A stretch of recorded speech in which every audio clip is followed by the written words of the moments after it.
Okay, Mayor, we're ready to go.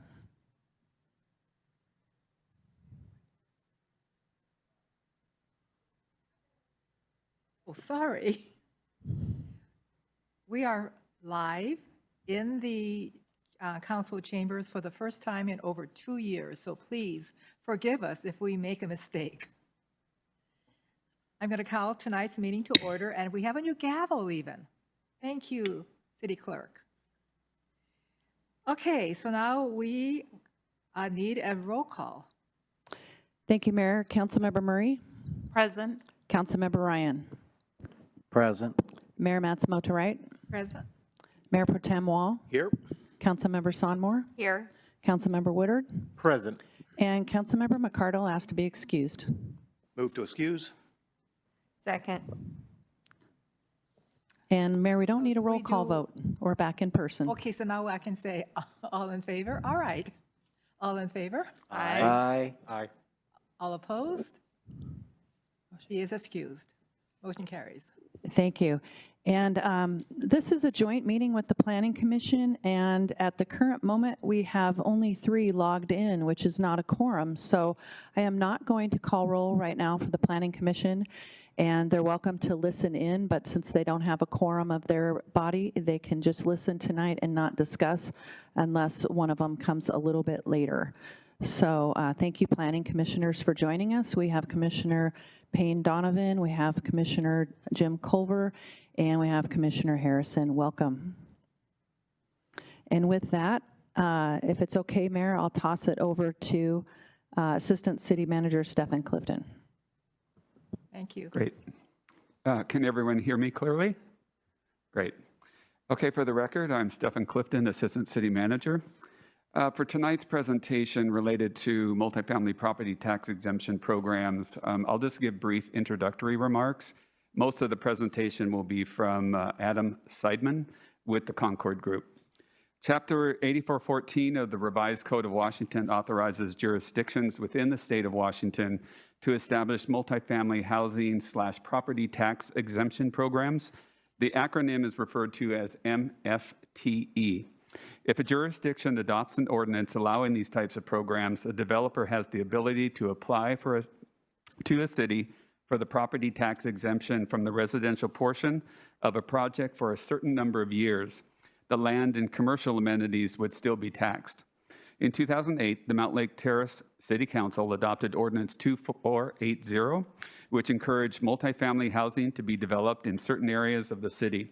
In 2011, the City Council passed Ordinance 2577, designing or designating certain areas, i.e. the town center, freeway tourist area, and the area north of 216th Street, as residential target areas where MFTE programs could be applied. On August 18, 2014, the City Council adopted Ordinance number 2645, providing for a continuation of the program for an additional 3-year period to October 1st of 2017.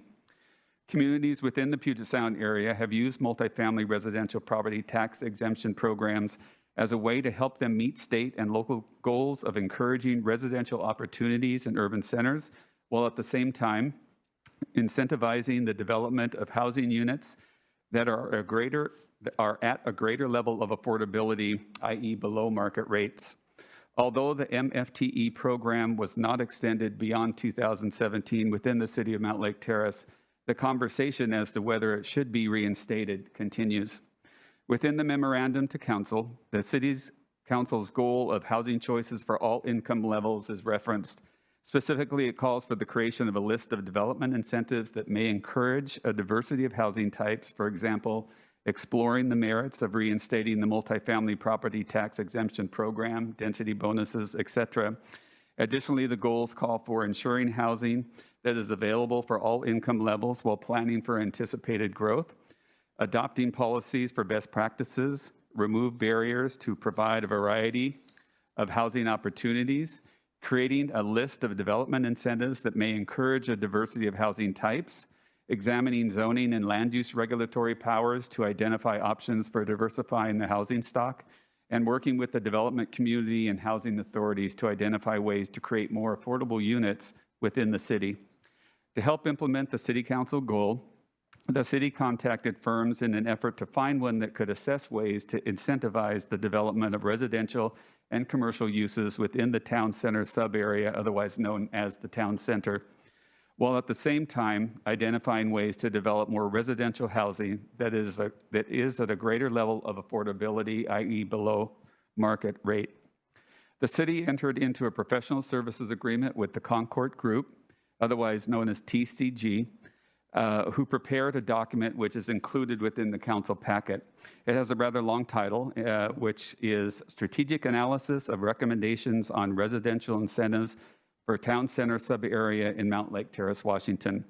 Although the primary emphasis of their assessment is on multifamily residential property tax exemption programs within the Puget Sound region, TCG also surveyed additional incentives offered in the regional market. Adam Seidman with the Concord Group will be participating this evening via Zoom and present information related to their findings. He may also be joined by Zach Humrich. And I note that in the memorandum that we posted initially, provided by the Concord Group, it does reference a draft for discussion. And this is in anticipation of additional discussion tentatively taking place during the June 30th, 2022 City Council meeting. This, of course, is up to the City Council. For tonight's presentation, Mr. Seidman is presenting a summarized version of the draft for discussion document. And Adam, it's time for you to take over.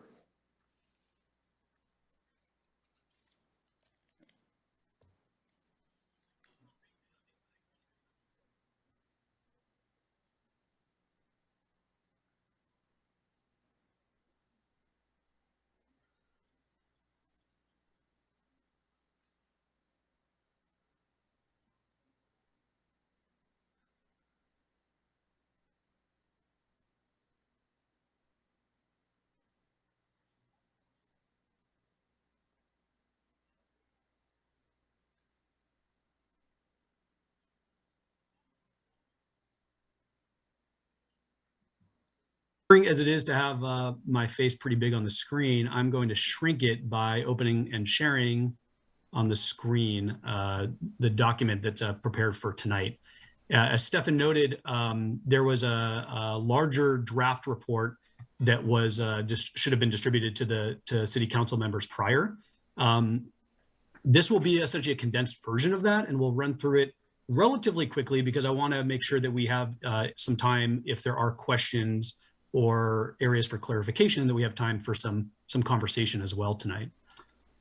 So just very brief background on us. We were founded in 1995. We're a firm that does work all over the country. We do about 800 plus projects a year in and year out. And that includes a lot of projects in the Pacific Northwest, including a lot in the Puget Sound market. We work with a variety of client types. We work with both private sector and public sector clients.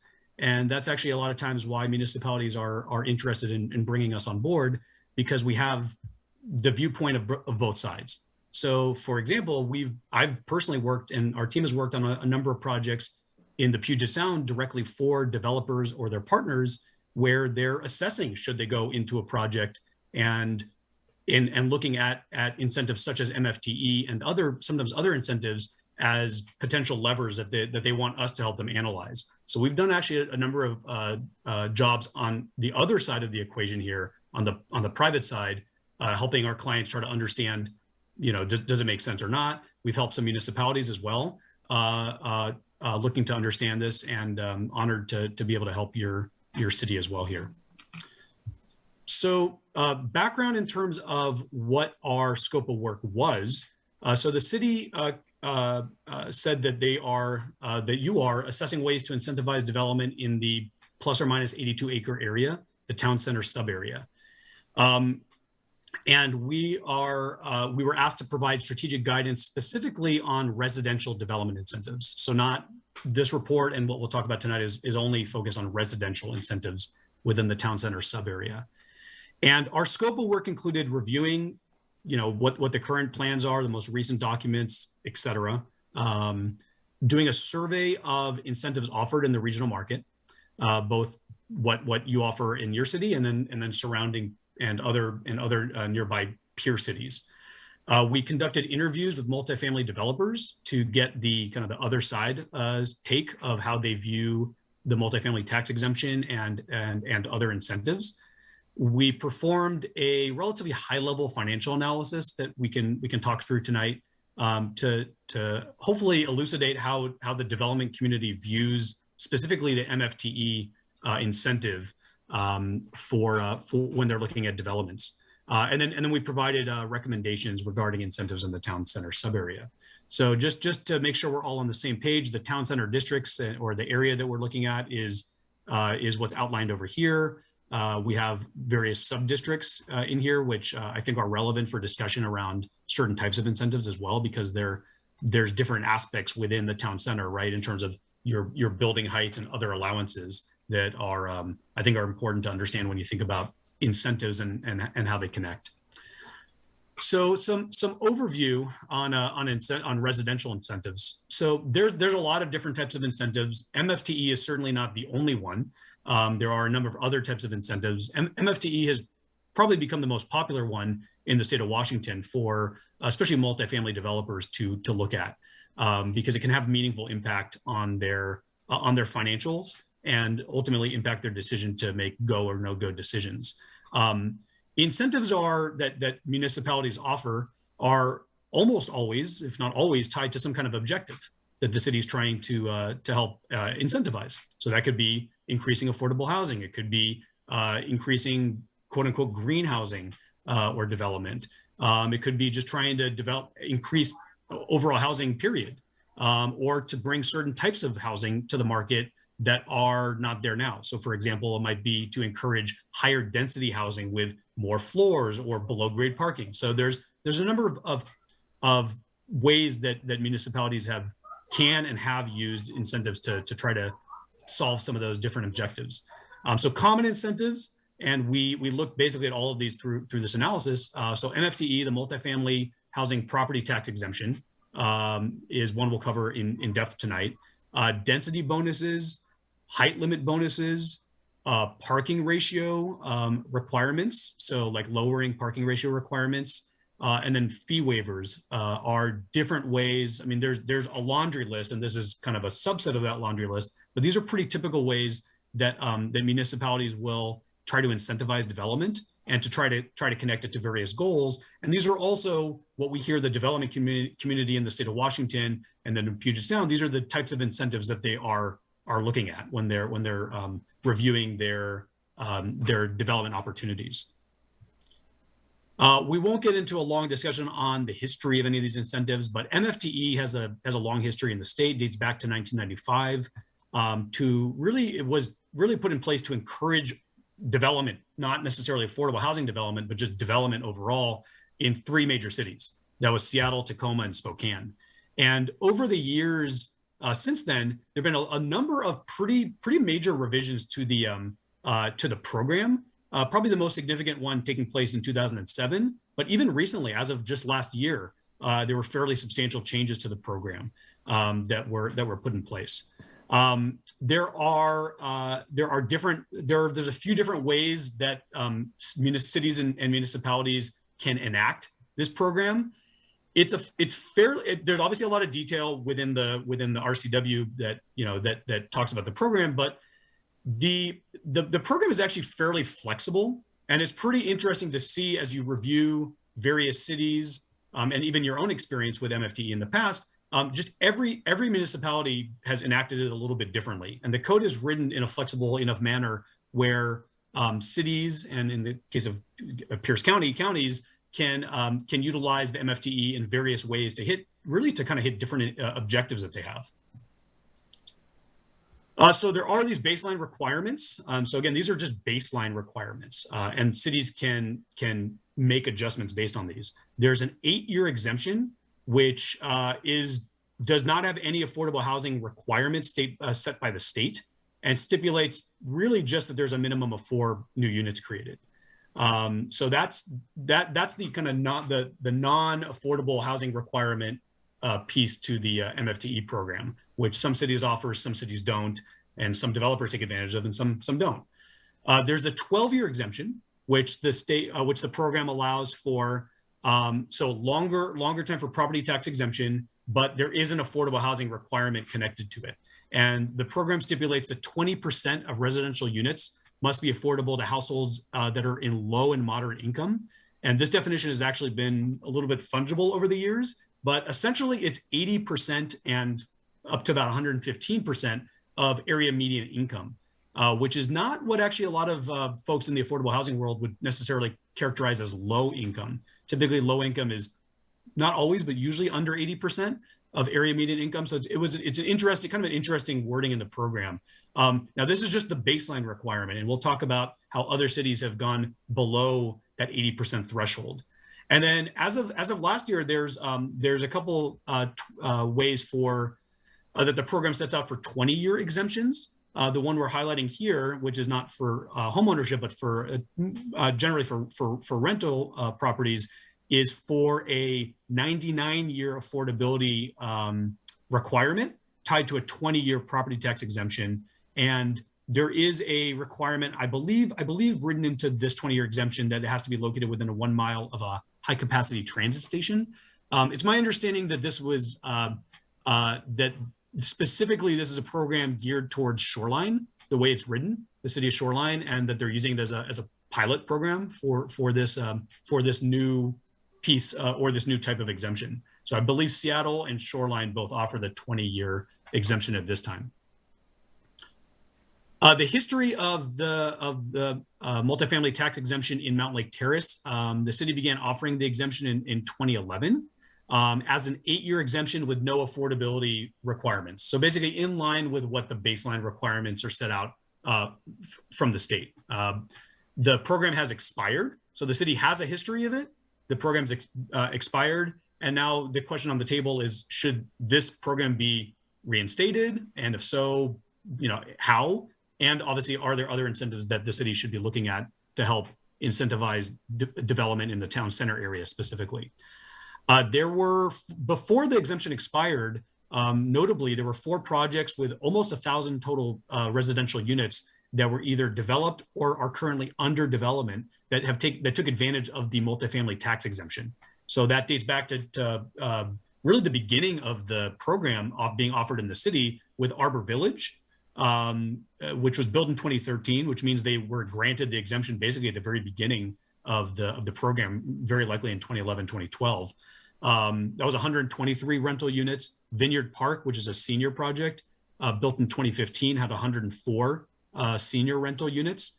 Atlas 236, built in 2020, had 151 rental units. And then the biggest one is Terrace Station, which is still under development, but the first phase was built in 2020 and later phases are under development.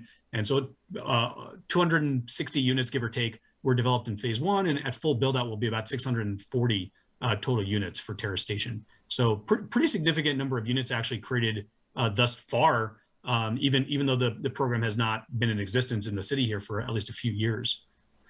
As part of our analysis, we chose 9 cities to analyze in terms of trying to understand what they offer today as residential incentives geared towards the development community. We looked at 5 in what we're calling the neighboring area. So that was Linwood, Shoreline, Edmonds, Kenmore, and all the way up to Everett.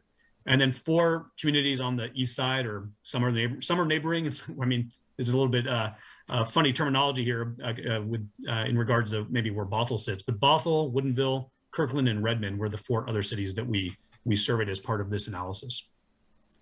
And just from a context basis in terms of how the city of Mountlake Terrace compares on a few different metrics to these cities that we analyzed.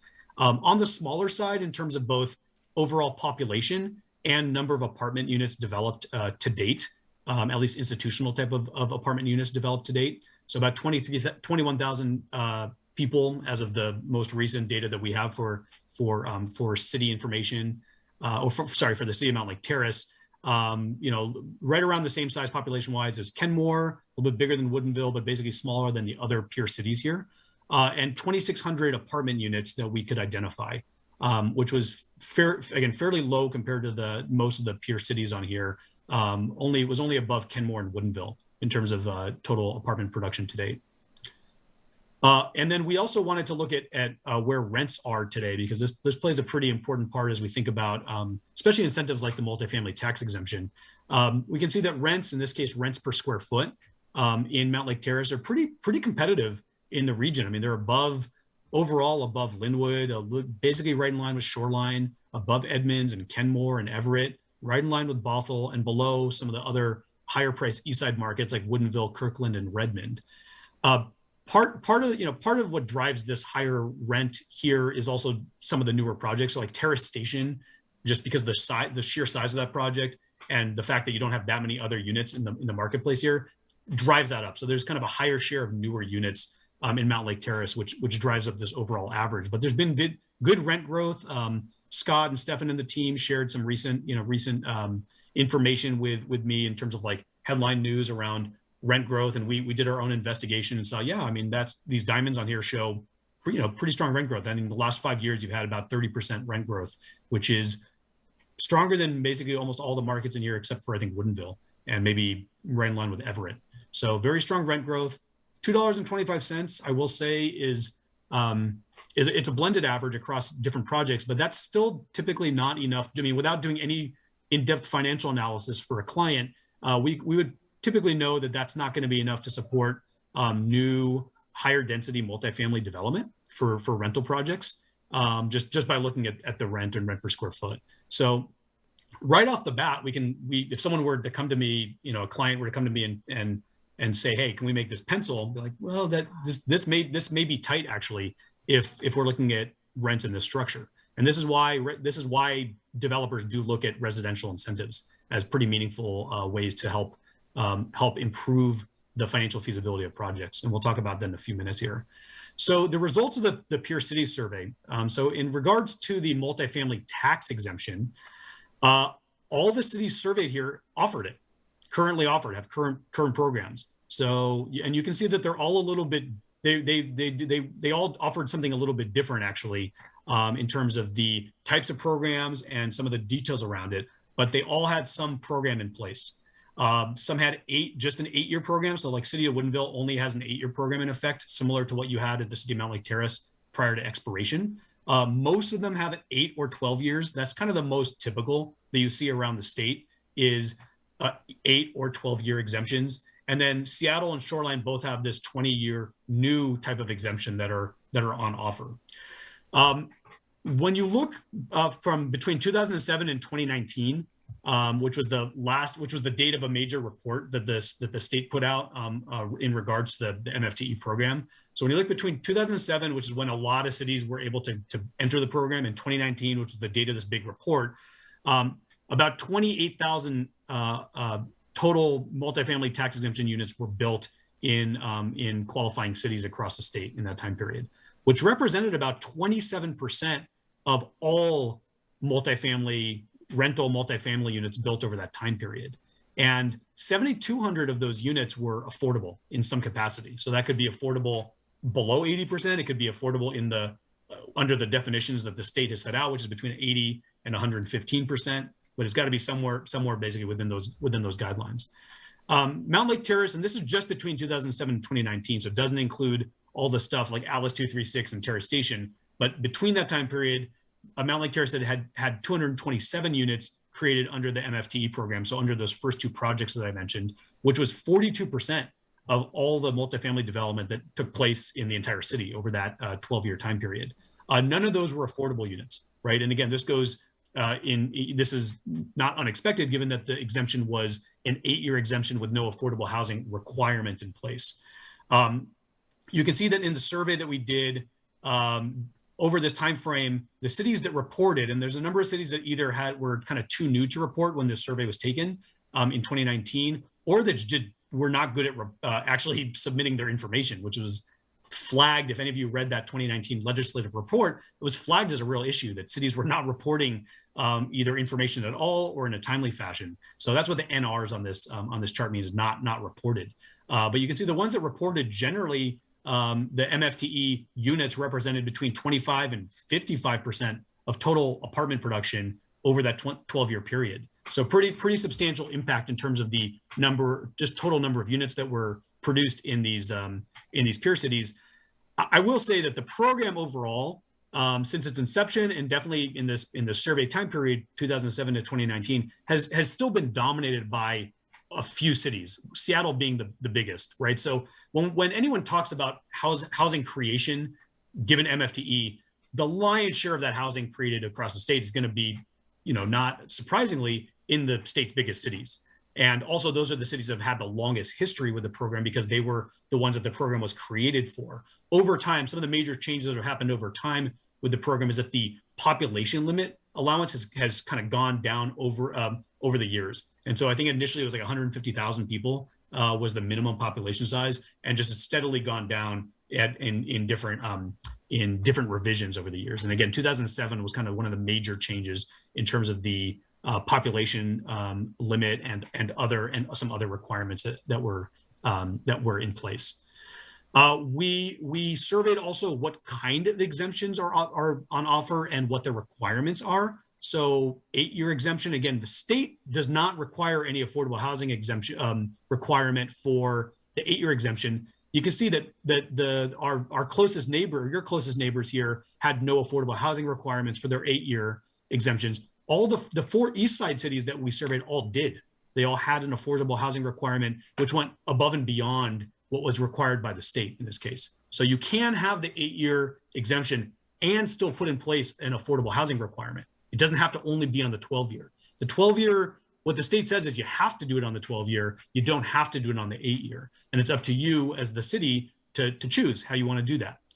The 12-year exemption, again, you can see varies quite a bit. There's a few cities nearby here, like Linwood and Edmonds, that have had focused the 12-year exemption really only on like the upper limit of the low to moderate income spectrum here. So, down to 115% of area median income. Whereas other municipalities, Shoreline, you go down here, Bothell, some of them have connected fairly low AMI requirements in order for a developer to get this 12-year exemption. And so again, this 60 to 90, 115, 50 to 70, this is percent of area median income. So the lower that number is, it means that you're targeting lower income households with your affordable housing requirement here. And then again, the 20-year exemption is really a new exemption, no history with it so far. And you can see the Shoreline has the 99-year affordability requirement, which is part of the program's requirements, tied to 50 to 70% affordability, AMI requirements. So fairly low and connected into the same way that they're doing the 12-year exemption. Beyond the MFTE, because the task here is not just MFTE. I mean, that was kind of the main focus of the analysis, but it's not the only focus. We looked at other incentives that these peer cities have on offer, and we saw that there's a lot. There's a lot of other incentives that are on offer across the cities. So some, I guess first to note, some cities have affordable housing, like inclusionary zoning requirements, right? Where you have to have affordable housing as part of it. That's what this mandatory affordable housing column says.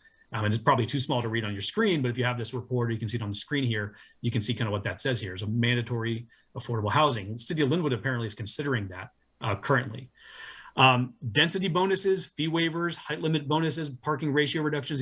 These are all different methods that the peer cities have in place in different ways to incentivize affordable housing, green or LEED certified construction, and parking incentives. And what we mean here by parking incentives is to be able to have to be able to incentivize different types of parking development. In other words, if you want to have developments that are going to have below grade parking or have a high density project that can park the cars somehow, then there are actually incentives that you can tie to that. And that would be what I would call having incentives that's tied to a development typology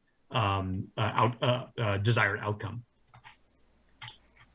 For anyone that read the 2019 state legislative report, it was pretty interesting. One of the takeaways from that is that they said that they couldn't definitively say if the MFTE was having an impact on housing production or on just what the impacts were. So we did an analysis specifically for this report for you all to say can we try to see if there's an impact that the MFT is having statewide in the cities that have enacted it in terms of housing production? And what we've seen is that, and we're using 2007 as a kind of a cutoff point here, because 2007 again is the date when the program really opened up to a lot more cities around the state. So before 2007, you saw annual multifamily production grow by about 1.3% a year. So that means that any given year during that time period, you had just over 1% growth in the number of apartment units over that time period per year. After 2007, it's basically almost doubled. It's 2.4% growth in terms of the number of apartment units that have been added. So it's definitely, we see an impact from pre-2007 and post-2007 for the cities that have enacted it. Now, the kind of the knee-jerk reaction that I had when I saw this data, of course, there's been a lot of housing production that's increased since 2007. I'm not sure what that's telling us exactly. But what we did is we then started to back out and compare different groups of cities. So we said, okay, well, what if we took out Seattle and Spokane and Tacoma, which are the three biggest cities, and we looked at the multifamily housing production for the other cities that were in the program besides those three behemoths, and how much did housing production of apartment inventory grow over that, those two different time periods? And we saw, again, pretty good growth. It went from 1.2% a year in that group to 1.9% a year. Then we said, well, what if we looked at cities that didn't even have MFTE? And this is typically smaller cities, so their annual growth rate is typically higher because they have a smaller base to grow from. But you can see that while they had a lot of growth pre-2007, they didn't really grow that nearly as much post-2007. So they went from 2.1 to 2.6 annual growth on their apartment inventory. So what this tells us is that it seems pretty clear that the multifamily tax exemption has had a real impact on multifamily rental production in the state. Not so much really, if at all, on any kind of ownership production because of the dynamics and essentially what it's solving for on the financial end of things. It's much more geared towards the rental world. So to us, this says, yes, there has been a real impact statewide and various cities in terms of the overall housing production that we think we can tie to the MFTE program. You can see some projects that have been developed locally or some that are even under development currently using the MFTE program. So the schoolhouse district, the old civic campus deal in Woodinville, which has already had development and opened the apartment door. The first apartment started leasing up last year. And then there's still development to come in terms of commercial space. But this project took advantage of the 8-year multifamily tax exemption through the city of Woodinville. No affordability requirements in this case, which the city actually has in place typically for their 8-year program, but the city replaced it here with a historic preservation requirement. So 8-year program, no affordability housing tie, but they get this historic preservation requirement as part of the redevelopment of the site. The Village at Westgate in Edmonds. This is the first mixed-use development in this newly created Westgate mixed-use zone. And so there's, you can, as part of the MFTE program, again, this is where the state gives a lot of flexibility. You can have the program available for your entire city, or you can have it for targeted areas. And so in the case of Edmonds, and also I think in your history as a city too, you did this, but in the case of Edmonds, they have it targeted in certain zones. So in the Westgate multifamily tax exemption sub-area, there's this project Village at Westgate, which has taken advantage of the 12-year exemption. 20% of the units are on offer between 80 and 115% of area median income. And so it's only 91 residential units, but 19 of those will be affordable. And I can tell you, having analyzed this project and looking at the market rate units, so the ones that don't have any affordability requirements, and the 19 that have affordability requirements, there's a very big difference in terms of the rents that are on offer between the two. Right, the market rate units in this particular project quite high for the region. Actually, I was surprised at how big that difference was between the essentially workforce housing units here produced in the 80 to 115% range, and the market rate units, pretty substantial difference. So I think it does have a real impact in terms of offering up affordability to more households in that market. So what happens with MFTE? Like, what's the math? It's on the face of it, it's actually pretty simple. You're basically reducing property tax, not entirely, but mostly. You're reducing property tax that the developer has to pay on an annual basis to the local and state jurisdictions. And the net result of that is that you are helping the developer to at least assume that they're going to have an increase in their net operating income, their NOI. So here's the stack, adds up to 100%. You get NOI, which you're hoping comes out to about 2/3 typically. You have operating expenses, which are usually about 1/3, heavily dominated by property tax. So usually at least 1/3 of operating expenses for a multifamily developer and operator are going to be property taxes. Other operating expenses would include things like insurance and maintenance and management and other fun stuff that most of us don't want to have to think about. So offering the property tax exemption reduces your property tax aspect here. The other operating expenses still stay the same, essentially, and then your net operating income goes up. And so let's look at why that matters. And we won't dive into all the numbers that are on here, the next page, but just suffice it to say that we approach this exercise in terms of looking at the multifamily tax exemption math in a way that we would do exactly for our private sector clients. We ran a model, we developed and ran a model in basically the same way. If a client said, hey, will you do a quick look at this for us and see what the impact is of maybe going in the direction or not going in the direction of having of trying to take advantage of the multifamily tax exemption.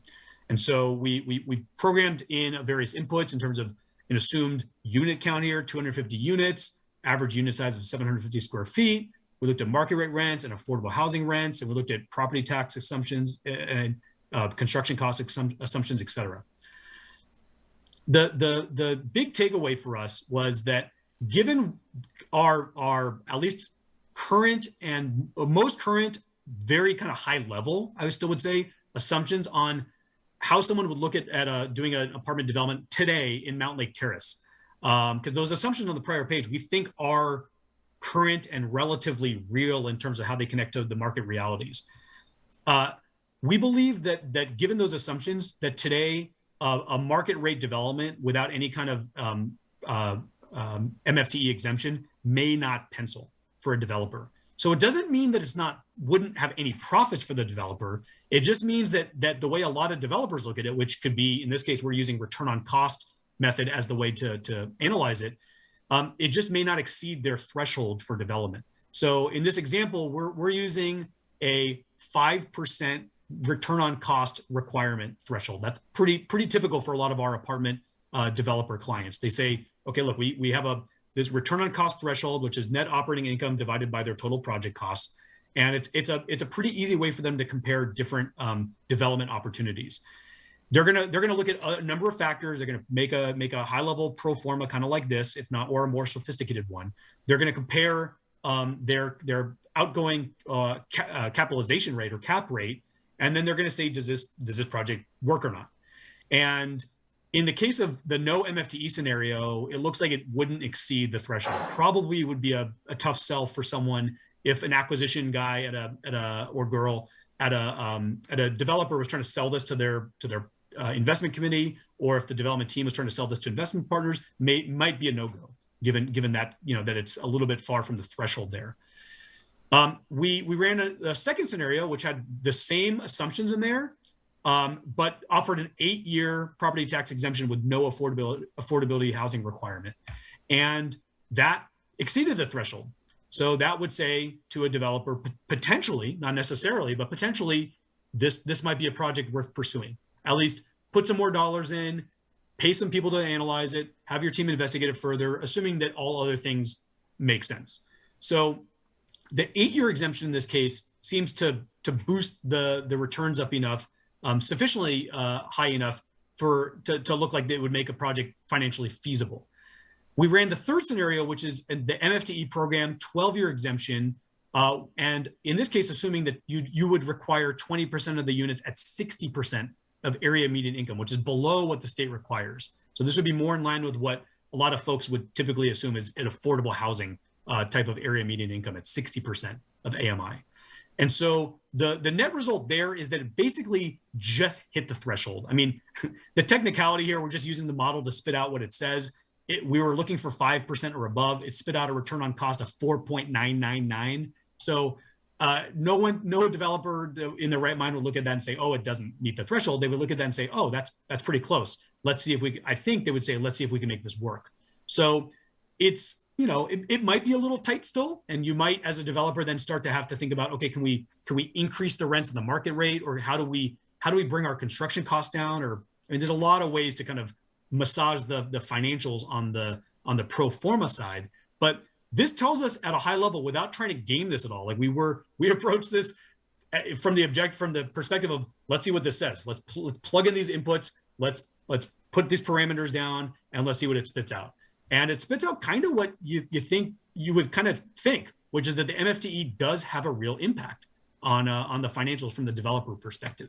So importantly for our scope of work, when we contracted with the city here, we wanted to make sure that as part of our scope that we also had the ability to go out and speak to some of the development community, because I think it's really helpful to get their perspective. We're kind of in the middle here as consultants to both public and private sector clients, but we wanted to speak directly to them and just get their perspective on incentives and on the MFTE program, how they view Mountlake Terrace, how they view the region, how they're thinking about development, and just have interviews. So we interviewed senior leadership from 3 companies that have offices in Washington State. 2 of them are very active in the Puget Sound market, and they're very different sizes in terms of the types of companies that we surveyed. 2 of them, I think, also importantly, do both rental and for sale development. So it's kind of interesting to get their take on incentives on both on rental and for sale. And 2 of the developers have actually looked at deals in the past in Mountlake Terrace. As far as I knew from having talked to them, none of them have any active deals or any prospective deals in the market today in your city. So we didn't want to have any conflicts there where someone might be giving us, oh, here's advice because it's beneficial to them in the future. So some of the key takeaways from those interviews, this was stressed by basically all of them, was that the city needs to identify its goals and then structure its incentives to align with the goals. So pretty interesting to hear that from the developers, that they understand. These are all very experienced developers that we spoke with. They understand that all cities are different and they all have different objectives. And it's, really they view, the good developers out there will view this as a partnership with the city. So they want to understand what the city wants. Then they can see how they can take advantage of the incentives that are on offer and how they can, further their business plan and hopefully create good product that meets the needs and that can make people a good return as well. The MFTE can often be a critical incentive to get projects to pencil in what someone would describe as either a secondary or even a tertiary location like Mountlake Terrace. And that's because rents are below that, and sometimes quite a bit below that of close-in urban areas where costs are not that different. So today, in today's market, if you're going to go out and get bids from general contractors to construct a 6-story mixed-use apartment, mostly apartment development, the cost to construct that is not really that different in Mountlake Terrace than it is in Ballard. And yet the rent structure on nominal rents or rents per square foot is very different between those 2 markets. And so cities like yours actually have a real, I think, incentive to try to see how you can get developers' attention, again, assuming you want development to happen, but how you can get their attention. And MFTE can be, I think, a really important tool in that, whether it is or is not even tied to affordability. It can just be a tool to increase, to get developers' attention and actually help spur development overall. MFTE helps to make certain deals happen that otherwise wouldn't. That seems like it's a repeat of that second point, but it's actually a little bit different. It can help projects get pencil, but it also, I think, importantly, helps projects just kind of keep going in the investment committee world within companies, or it can help the conversation keep going with equity or other capital partners that developers are talking to. So it helps deals continue to at least be investigated, maybe is the better way to put that, that maybe otherwise would just fall off, right? Maybe if they don't meet the threshold initially, not going to happen. Okay, move on to the next one. And developers are very, very busy. They're very active. It's actually can be hard to get their attention if you're trying to attract them for development purposes. And I think this last point is pretty interesting. There's a lot of I think most people, when they think about incentives that are being offered to developers, assume that the incentive is just, that the developer is just going to then, it's a windfall for the developer and they get to take full advantage of it. And it's just transfer of money from, the city coffers essentially, or the tax roll to the developer. And in a lot of cases, actually, it's more to the landowner, at least from the developer's perspective. A lot of times the value of the MFTE actually already gets baked in or priced in to the land cost. And so cities that have MFTE, that already have that program in place, where developers and importantly landowners already know that that program is in place and that can yield incentives here, a lot of times it's already baked in, and you have higher land values. And so it's not that the developer has no financial gain from it, but it's not a direct dollar for dollar transfer most often. And there's different ways that developers will value the value of the MFTE. It's not such a simple calculation. And I mean, I'm kind of simplifying it here in the pro forma, but there's a few different ways that developers would probably look at it on an annual basis and on an overall basis. And we've helped them do that in the past, where we help them look at it. Okay, how do you value this developer? How do you value this incentive? And is it actually worth it to do? It's not always such a straightforward answer. So in this our summary of various incentives, and it's gonna be a little bit hard to see on this screen. Hopefully you have a ability to see this text in an easier fashion on your ends. The MFTE, multifamily tax exemption, again, is used to spur housing production, create affordable and workforce housing in markets across the state. In terms of the memorandum that Stefan mentioned at the outset, which I'm not sure if it's been officially adopted, but that we were given to at least review in connection to this work. There's connection to at least two of the city goals put in that memorandum. The vibrant town center and the housing choices for all income levels. I think at a minimum, the MFTE connects into. From the developer's perspective, the MFTE helps to reduce operating expenses, can increase the return metrics, and again, oftentimes at least is partially baked into the land cost that they have to bear when they're actually having to make the acquisition of the property. So our assessment is that, I mean, it's certainly a popular incentive with developers. All of your nearby and peer cities have the MFTE.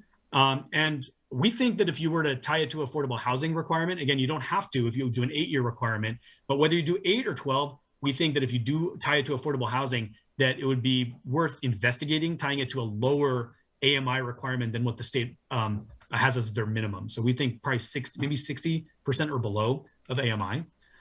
Other incentives that we look at that we thought may be worth investigating from the city's perspective: density and height bonuses, parking ratio reductions, fee waivers and reductions.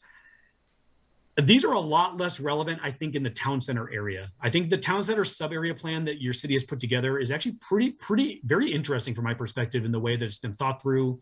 It really is a form-based code and I think fairly simple in terms of how the development community can understand it, and actually kind of accomplishes a lot of this already. Like, I'm not sure in a lot of cases that you would have a real need in the town center area to need to offer more height.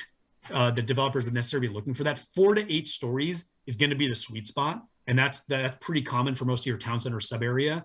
So where you might be looking for height bonus and not density bonus in this case in your town center sub area, but height bonus, you might be looking at maybe it's an incentive that could be offered in the outlying areas like Town Center 3 or Town Center R, TCR, to maybe, if you're trying to help incentivize higher density projects over there, and you could maybe tie it to affordable housing requirements and maybe it could help spur projects on the periphery there where you don't currently allow it. I think it's 2 to 4 stories in those outlying areas of the town center sub area. Same with parking ratio reductions. From my understanding of it, you're closer in areas closer to the transit station or future transit station already have fairly I think competitive parking ratios in terms of they're low enough that they don't seem to be overly prescriptive.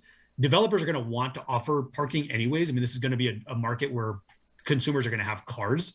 And so it's not like, I don't think you're going to get a lot of developers that are saying, hey, we don't want to have any parking here. But again, maybe looking at those outlying areas, which in your parking ratio was, I think, tier 2 and tier 3, there could be some ways to incentivize, to tie into incentives here, could be affordable housing or other things where you could then offer maybe parking ratio reductions as part of that. And these are, again, I should mention, these are not independent of MFTE. These oftentimes, and we would recommend, would be used in conjunction with something like MFTE. It could help to spur additional affordable housing beyond what maybe you're just requiring or having on offer through MFTE. And then fee waivers and reductions are again, typically offered in conjunction with other incentives to usually encourage affordable housing development. They can't, I'm not sure they can be by law actually used for anything else in the state of Washington. So in summary, the city's goals and desired outcomes are really going to drive which incentives are most appropriate for the town center sub area. So if overall housing production is a priority and a main goal, let's say, then the MFTE program with or without affordability requirements would be an incentive that would help more projects pencil from our analysis and also from the feedback that we've gotten from the development community. Also, just clear regulations and easy and fast permitting processes would also be really important for helping projects to move through the system and helping also send a signal to the development community that, hey, we're open for business and we want to make this easy. And I think you're already doing that on that second point. So I think it would be, having MFTE either 8 or 12, and then doing, I think, what you're already doing. If affordable and or workforce housing is a priority, then I think that you have a toolbox of potential incentives. MFTE, and again, you tie that to affordable housing requirements. You could do some of those other incentives that we talked about. I mean, I don't want to open a can of worms if this has been discussed or not in kind of a third rail, but inclusionary zoning requirements could be part of that, right? Not exactly an incentive, but that's that's more of a kind of a stick piece to a carrot and stick approach that the city could potentially use. And then if there's other types of goals like higher density housing let's say would be an outcome or a desired outcome, or more green building, then you could find incentives either on this list or beyond this list that we've created that could help reward efforts there. And so in summary, based on our findings, we recommend that the city adopt or re-adopt, I'm not sure how you view it here, adopt or re-adopt the MFTE program for the town center sub area specifically. Because that was our focus area. We didn't really look at it for, across the city as a whole. We believe, based on our experience and analysis, that this will help to encourage overall housing production and density close to the future light rail station. We do recommend tying it to an affordable housing requirement. And we think that, again, if you did that, somewhere in that 50 to 70% of AMI range is probably what we would recommend. It needs further investigation. So our high level recommendation is below the 80% range, like go beyond what the state requires. And again, we see this as very much tied to the major city council vision and goals: housing choices for all income levels, and a vibrant town center and economic vitality that provides jobs, services, and activities. We think that it's worth considering other incentives, although we think that they're definitely secondary to the MFTE. So potentially height bonuses and parking reductions for the outer areas. And we would recommend tying those to either affordable housing requirements or some requirements that encourage parking development that would, let's say, allow for below grade parking, for example. And same with fee waivers or reductions. Again, those would potentially be combined with the MFTE and maybe other incentives to help encourage affordable housing beyond that already incentivized. So I think I went way above my time limit. I apologize. No one cut me off. And if you did, I couldn't hear you. So I really appreciate everyone's patience and want to make sure that we either now or happy to also, future sessions or conversations have an ability to have some back and forth dialogue and open up for any kind of questions that you might have. Thank you so much. That was a lot of really good information. Are we going to be able to ask questions? Okay. So I get to see people I get to see people raise their hand. Does anybody have any questions? And Councilmember Murray.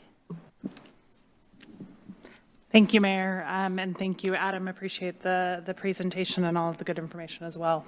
I guess one of the questions that I had could you talk a little bit about how the decision around extending the duration in the life of the project versus the life of the exemption, how that potentially impacts projects, I guess, how appealing they are and their ability to pencil out?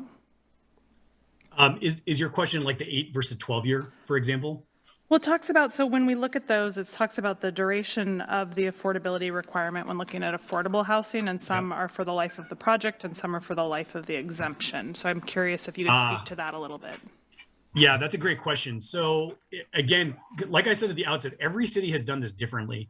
What we have seen is that areas of the state of Washington that are more expensive at the moment, so a lot of the east side cities have increasingly, we've seen them tie a much longer time frame of affordability requirement versus the exemption period. I mean, really, ultimately, I think the city will need, or I would suggest would do some kind of fiscal impact analysis here to see what is the impact of a couple different scenarios of MFTE on your tax take, and what does that mean? And so it's a little bit hard to answer that in a vacuum. I'll say that there is no uniform way, right? There are cities that align the time period of the incentive to the affordability housing requirement time period, and there are some that basically force a much longer time period. I think that I think certainly if the goal is to have more permanently affordable housing, then it would behoove the city to look at longer timeframes of requirement for the affordable housing. It certainly on the developer side, and this came up in some conversations as well, just having clarity on that is really important. And some developers certainly are going to want the flexibility to maybe not have that once the time period runs out. So it depends on how much you're trying to incentivize and how that plays with your desire to have, let's say, permanently, and I'll put that in quotes, but permanently affordable housing as part of the benefit that the city gets. So I think there's different ways to do it. At this stage, I don't have a recommendations for exact timelines for the city, but I think as follow up to this analysis, certainly we would recommend that the city does investigate the time periods and what the impact is to the city's financials. Great, thank you. And then the other question I had, I guess, was around the AMI percentage. I know you recommended 50 to 70. I saw Bothell went down to 40. I think we've talked about kind of very low income being like 30% and lower. And so I guess just thinking through like what those different percentages and decisions around them potentially mean, could you speak a little bit to kind of how that percentage range impacts the project? And I think maybe that the calculator that you walked us through. Sure. So it's a great question, and not an easy one to answer, right? I mean, essentially every project is going to be a little bit different. And again, I mean, I don't want to sound like a broken record here. Every city really has implemented this fairly differently. So some cities, for example, have different requirements depending on the size of units, right? The size or maybe the bedroom count of units. So you could have lower or higher affordability requirements depending on the unit type. I guess tying it to the financials, right, to your question, the lower that percentage is. So if you move from like 60 in that model to 50%, then and you kept everything else constant, then that project just doesn't pencil, essentially, right? It makes it not pencil according to that math. And what the developer would do if they were interested in pursuing it, and if that was a requirement, is they would look at ways to make the other side of the equation balance that out. And I think what the net impact would be is that the market rate units would have to be more expensive, right, to balance that out. That's typically what we see. Now, hopefully there's other ways to accomplish that, right? Trying to cut down expenses. Maybe they value engineer the project. So maybe they were going to have more amenities at the project, or like more decks on the exteriors. And maybe they value engineer that, bring the cost down. But at least early stage of analysis where they're not going to get into that at all. They're basically going to have to try to balance it out probably with higher market rents. Great. Thank you so much. Sure. Do I see any other hands? Okay, go ahead, Mayor Pro Tem. Thank you, Madam Mayor. And thank you, Adam, for this great presentation and all the work that you put into this. I guess my question is related to, I mean, it looked like several cities adopted a combination of both the 8 and 12-year program. And so I'm interested in the pros and cons, really, of adopting both. And based on your analysis, it looked like it almost didn't pencil if we did the affordability, the 12-year. So unless, except for the tier 3 and adding additional incentives and bonuses. Right. And so I'd be curious what your assessment is on what we might want to do. Is it worth pursuing potentially both? And then to be able to make those projects pencil, as you mentioned, either higher rents or having adding additional incentives. I'd be curious what your recommendation would be for doing both and what kind of incentives and which zone we ought to be looking at. Yeah, so I appreciate that question. Great question. From our perspective, if you have the two goals of increasing housing production overall and of offering more affordable housing options in the market, then I think both an 8 and a 12-year would be worth pursuing.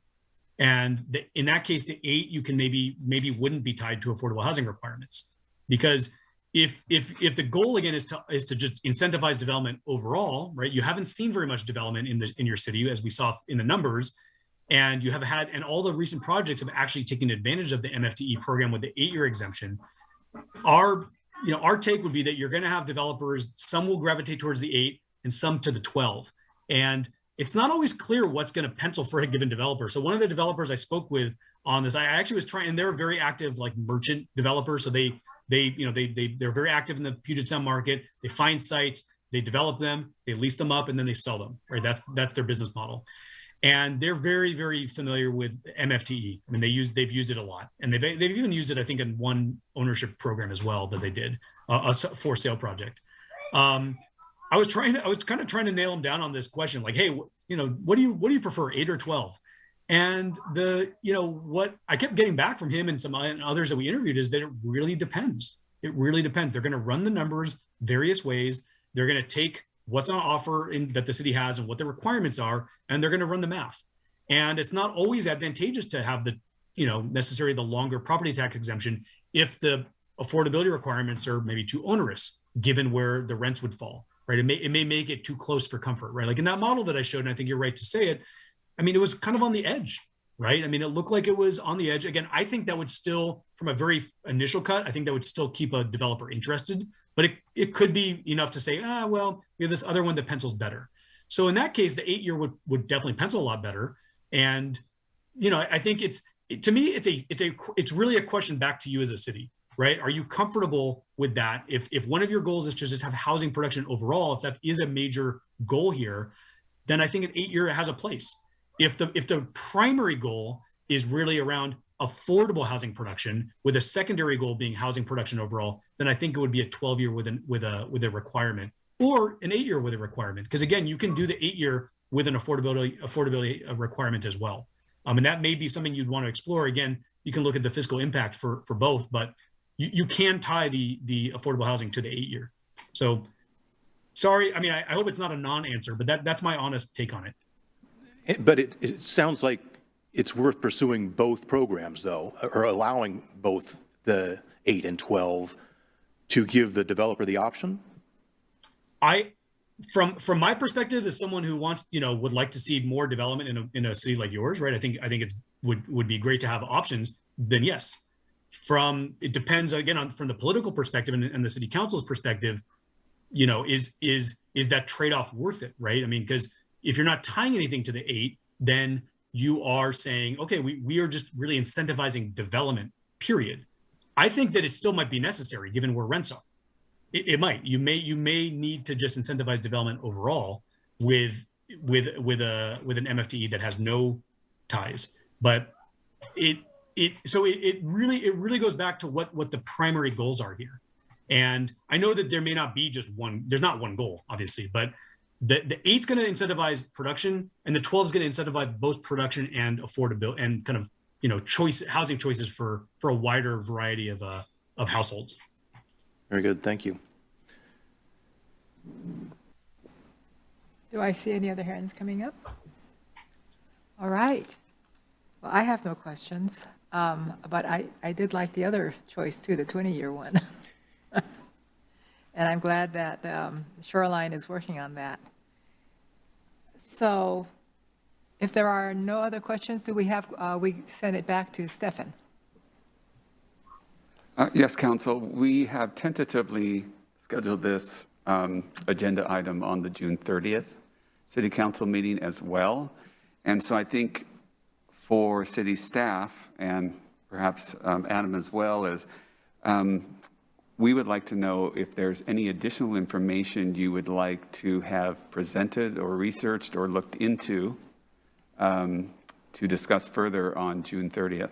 I have written a few things down related to questions raised by council members Murray and Wall, but I'm not sure if there's any additional information that the council wants to hear. Head, Councilmember Salmore. Stefan, can you bring us back information on opportunity zones? Where is where you get a deference of capital gains?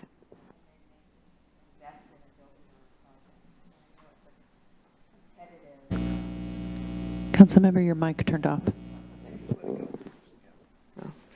I know it's a competitive process, but it sounds like that might be a possible incentive as well.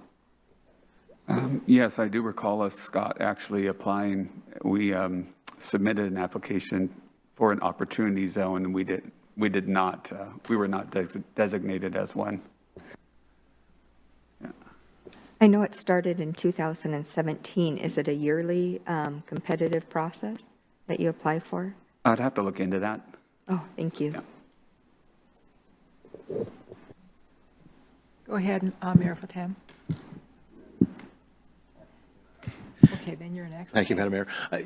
Yeah, I guess just following up on the questions I was raising as far as the 8 and 12 year and potentially doing both, and which town center zones or districts 1, 2, and 3 it might apply to, and maybe a little more information on additional incentives that might be necessary to make the affordability requirements work. And if it, again, pencils out, making sure that things pencil out and provide the type of development we want to see in the town center. And if it makes sense to do offer different types of things in different tiers of the town center, 1, 2, and 3. So I hope that made sense.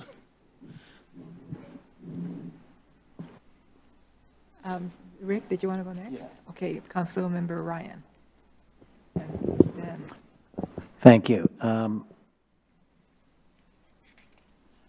looking through the notes. I'm curious as to the parking incentives for being lower. There was mention of going below grade for parking. I don't know if that's something we could later talk about.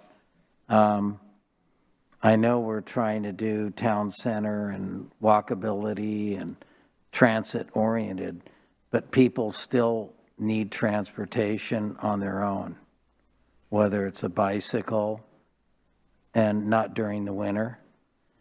And people are still going to want cars if they're electric, or if electric doesn't work out, we go hydrogen.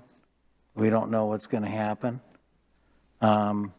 People still need cars. They need, look at before car was invented, people had horses. We drove horses. So you needed stables.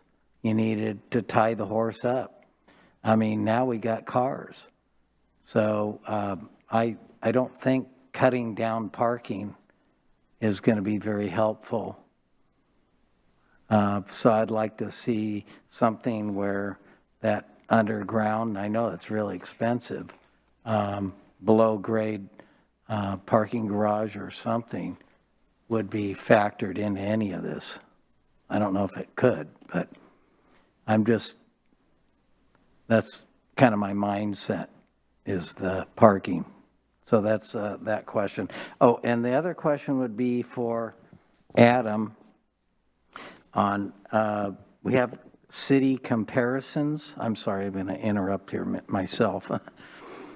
We had some comparisons with cities and what they did. Do we have any square mile comparisons? Our city's 4 square miles. Do we have any other cities that are 4 square miles that we could look at, or is it just worked on economics? Thank you. Yeah, that's a great question. I mean, we didn't use size of city in terms of square miles or a metric like that to choose the peer cities. We really looked at like where we believe developers would be also looking. That's really how we approach this. That if developers are looking or would be looking at projects in Mountlake Terrace, where else might they be looking? And so from that perspective, they don't think about the square miles of a city. They're really thinking about, the location, the dynamics, and then, how competitive is that city with other cities that they're looking at doing developments in. So I'm not sure there'd be much to gain from that. I mean, there might be other cities. I mean, certainly there's other cities not in the peer city survey that could have been looked at, but I think the ones we chose the reason we chose them is we think that they would be potentially competitive from the developer's perspective. Great, thank you. Yes, please. Did you want, okay. Mary, your So- mic's not on. Councilman Ryland, I understand what you mean about parking in our own backyard in Briar. Within the last year and a half, a new apartment went up and there was a shooting and a killing over a parking space. So we're all very sensitive to that. But also with light rail is at its moment is not a very sophisticated method of transportation. And we all know that. We did have a presentation, but it looks like our bus system might turn into an Uber system. So it'll be interesting how that progresses. So I was just kind of answering back that. My question was, Stefan, this may apply, but it may not. I'm just curious. The market's changed and retail has changed. And I'm wondering, has our home startup businesses within our city, has it increased? Because it'd be very interesting to see if in downtown, we know retail's maybe not as hot a commodity as we thought it would be, but having something where people can have businesses out of their homes and thinking about that. I know it's a little stretched, but, and then my one other comment would be, is to always go back to our desired outcomes so we can kind of see it. And I was just referencing that because we used to get the fly-throughs, and it was very interesting to see how our city would build due to that. But I really appreciate the presentation, and I know we're still digesting it, and I appreciate all the comments that have been asked, so thank you. Thank you. Councilmember Woodard. Thank you, Mayor. I just want to make sure the camera worked when you do my close-up. Not even a laugh. Wow, everybody's too serious right now. I just wanted to hear you speak to these height bonuses. We, as a council, have, I will say, flirted with this idea, and I was curious whether or not if we went in this direction, does it preclude us from looking at other height incentives? Thanks for that close-up. So that was my question. If we pursue this in the height bonuses in particular, does that preclude us from looking at other ways to incentivize heights? So, sorry, is that for me? Yes. No, I mean, most incentives are a lot of times desired outcomes are really, you can see that there's a constellation of incentives that are connected to them. So I don't see it as mutually exclusive at all.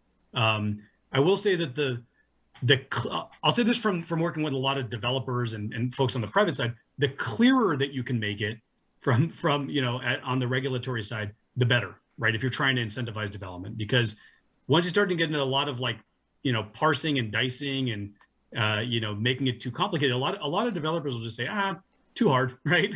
Like gonna move on. And I'm not saying, do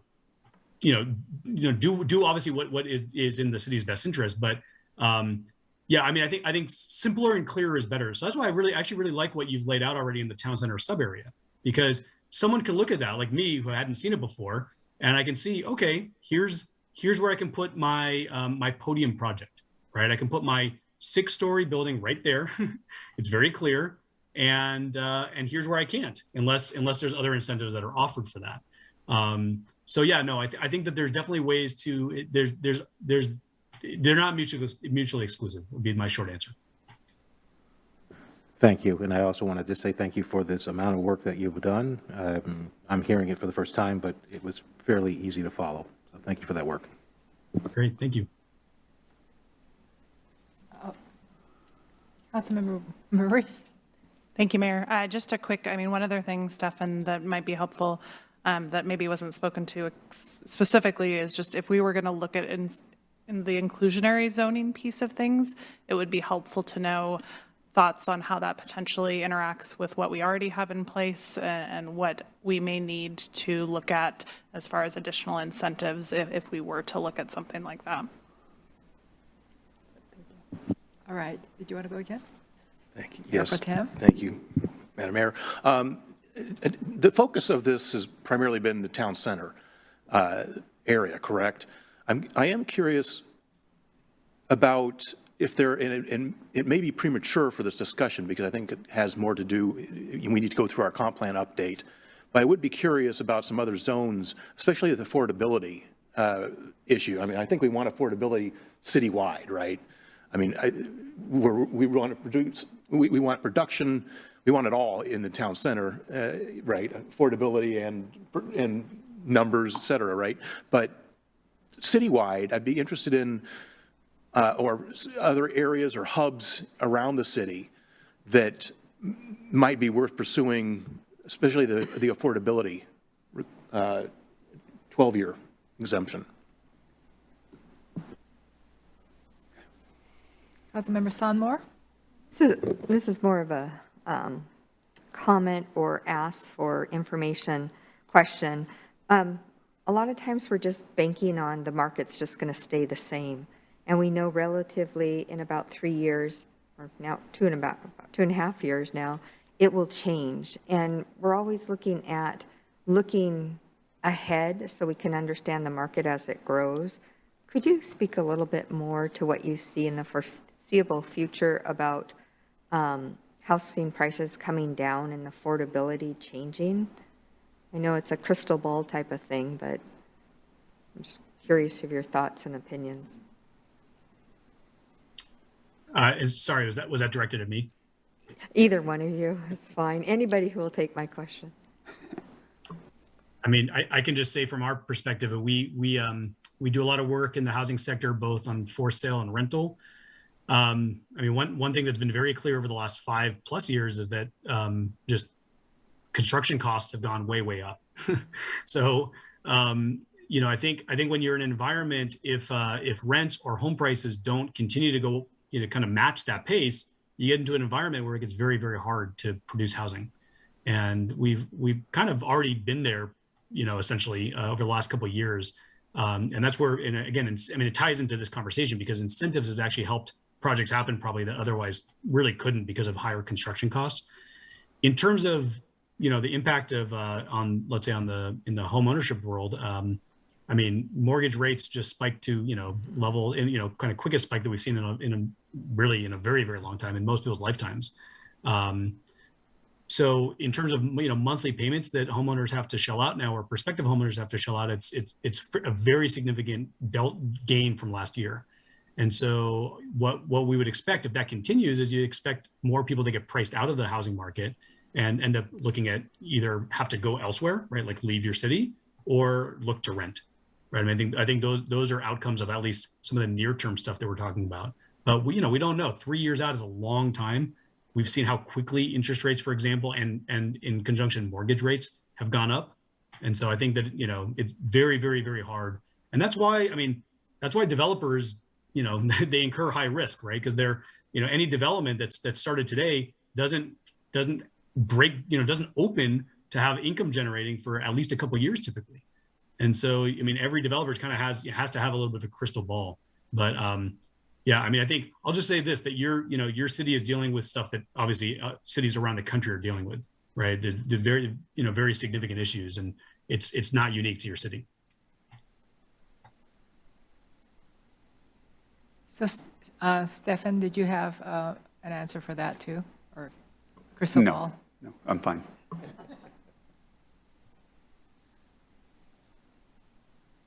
No? Okay. All right, so if there are no more questions, did you have anything more to add, Stefan? Well, other than just thanking Adam and his team, we got good recommendations from other cities who have worked with the Concord Group. And in looking at the information that they provided to Christy and Scott and myself prior to this meeting, and the analysis that went into it and the detail, we were really pleasantly surprised and really appreciate how much effort his team put into it, especially the analysis part. All right, well, thank you very much, Adam, for your presentation. And we will just, I have been asked, oh, go ahead. Mayor, I was just going to note in the Zoom meeting, there are some Q&A comments, and normally we have not taken those. And this isn't a discussion with the audience at this time, but I just wanted to let the audience who submitted those know, because it said they're anonymous comments, that public comment is coming up on the agenda, and if they would like to speak at that time, they can ask those questions, and we can bring back any information or answer their questions at the next meeting on June 30th. And if either of those questions are from the planning commissioners, they can use the hand raise tool and ask them at this time. Okay, are there any planning commissioners can ask questions here tonight, can they? Or do they still not have a quorum? They don't have a quorum, but if the council would like to allow them to ask questions, I don't think they should probably engage in the discussion at this time, since they don't have a quorum. But I would think if they have some questions or need information, maybe that would be an appropriate time. Is that okay, City Manager? Okay, so are there any planning commissioners out there that would like to ask a question?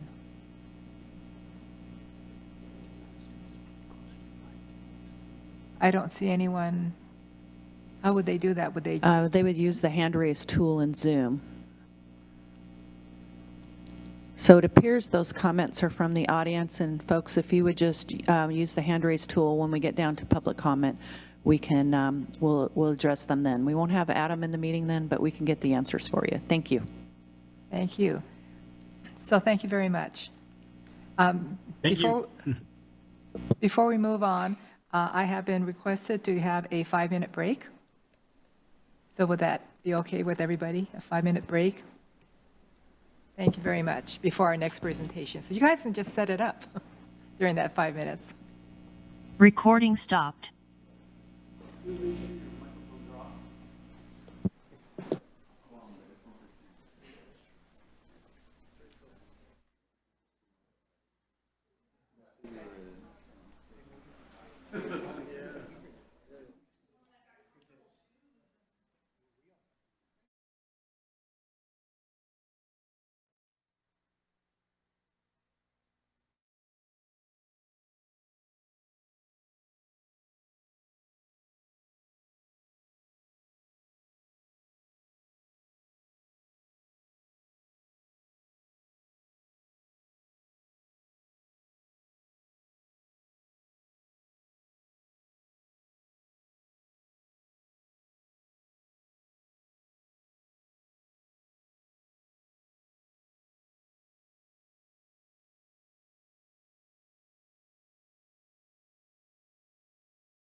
to reconvene. All right, so we're back, and I see that we have our police department in front of me, and they're going to, with our police chief Ka, they're going to be presenting the review of the 2022 first quarter police department report. Good evening, Mayor, Mayor Pro Tem, and Council. For the record, my name is Pete Ka. I'm the police chief of the city of Mountlake Terrace. I have with me, to my right, Commander Pat Lowe, who is in charge of the Command Services Division, and to his right is Operations Commander Mike Haynes. Before we get into the presentation, just a little bit of introductory comments. The first quarter of 2022 has seen a significant increase in crime involving firearms and some property crimes, particularly auto theft and catalytic converter thefts. Now, that is not unique to the city of Mountlake Terrace. It's a regional problem. We'll discuss more some reasons this may have occurred. All state agencies have seen a significant rise in these particular crimes. Recent legislation aimed at decriminalization of narcotics also has been a factor in this. There's been a lot of political comment and a lot of media comment about the roughly decriminalization of drugs. It was a grand experiment, but I can tell you from my perspective, it's been an abysmal failure. It's increased, resulted in the increase of a lot of property crimes, a lot of violent crimes, and WASPIC, along with some of the area political entities, has addressed it rather aggressively, trying to lobby the legislature to make some common sense changes. I think if you've seen the news in the last week, this is not a unique problem to Washington. Oregon is suffering the same problem. It's been a significant factor in increases in crime. Overdose deaths have increased dramatically in the area. I don't have percentages for you, but anecdotally I can tell you that it's a higher incident of overdose deaths than I've seen in 35 years. And I can say that's probably directly attributed to the advent of fentanyl and the decriminalization of narcotics in the area. Additionally, the State versus Blake decision that severely limits how we deal with narcotics when we find them has been a factor. And again, we're working with WASPIC and area political entities to try to address this from a common sense standpoint. The report also will talk about some goals for the year: overall crime statistic, city demographics, and community outreach efforts. Trainings discussed, as well as a feature about our unmanned aerial vehicle program and code enforcement. Several major cases will be addressed, along with a video presentation of a recent theft of a vehicle and assault on an officer at the Studio 6 motel. Now, a little bit of preface there. I will let Commander Lowe explain this in more detail, but you will be watching 3 screens simultaneously. 2 of the screens are from in-car video systems. The third is from the second floor balcony of the Motel 6. There was a citizen filming us, and he was gracious enough to supply us with a copy of that video. It's very violent. It's frightening in this context. I can tell you that if the officers had chosen to use deadly force in that situation, it would have been justified. Because of the proximity of other people, the crowded parking lot, they chose to take some other measures. You will see the discharge on the windshield and the windows of the vehicle of some less lethal munitions that initially did not work because they did not penetrate the windshield. A windshield, by its very nature, is curved and safety glass. It's very difficult to penetrate, even with pistol and rifle rounds. These are hard, less lethal rounds that project some OC powder into the area. We were eventually successful in penetrating the side window, impacting the suspect and stopping the situation. You might also know that 2 police cars were completely totaled out in that situation, along with 3 other civilian cars. On to the presentation.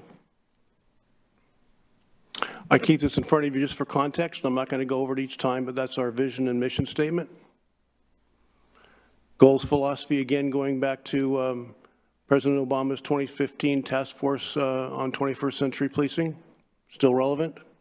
Again, giving Admiral Rickover some credit about how we get to our goals. I keep it again in front of you in terms of context and for the audience. Also, I keep it in front of my folks every now and then. Let's go over some goals for 2022. Provide a safe community for everyone, utilize department resources effectively. One of our goals and one of the things we've been very successful on is to develop and expand our unmanned aerial vehicle program. We started out with what we call tactical drones. They helped us with building searches, using time distance and shielding to search a building safely or to enter a dangerous area safely. We've enlarged that to some aerial drones, some drones that have night vision equipment and capabilities. Very, very effective. It's been used by not only this agency, but other agencies numerous times. I'm proud of the program. We have 4 UAV pilots, for lack of a better word, and they have done a great job in deployments and searching areas safely, both for lost people, lost suspects, or just area searches. Focus on community-oriented policing, expand and refine the embedded social worker program, incorporate a crisis intervention specialist. She is now on board. We have 2 folks working in this capacity.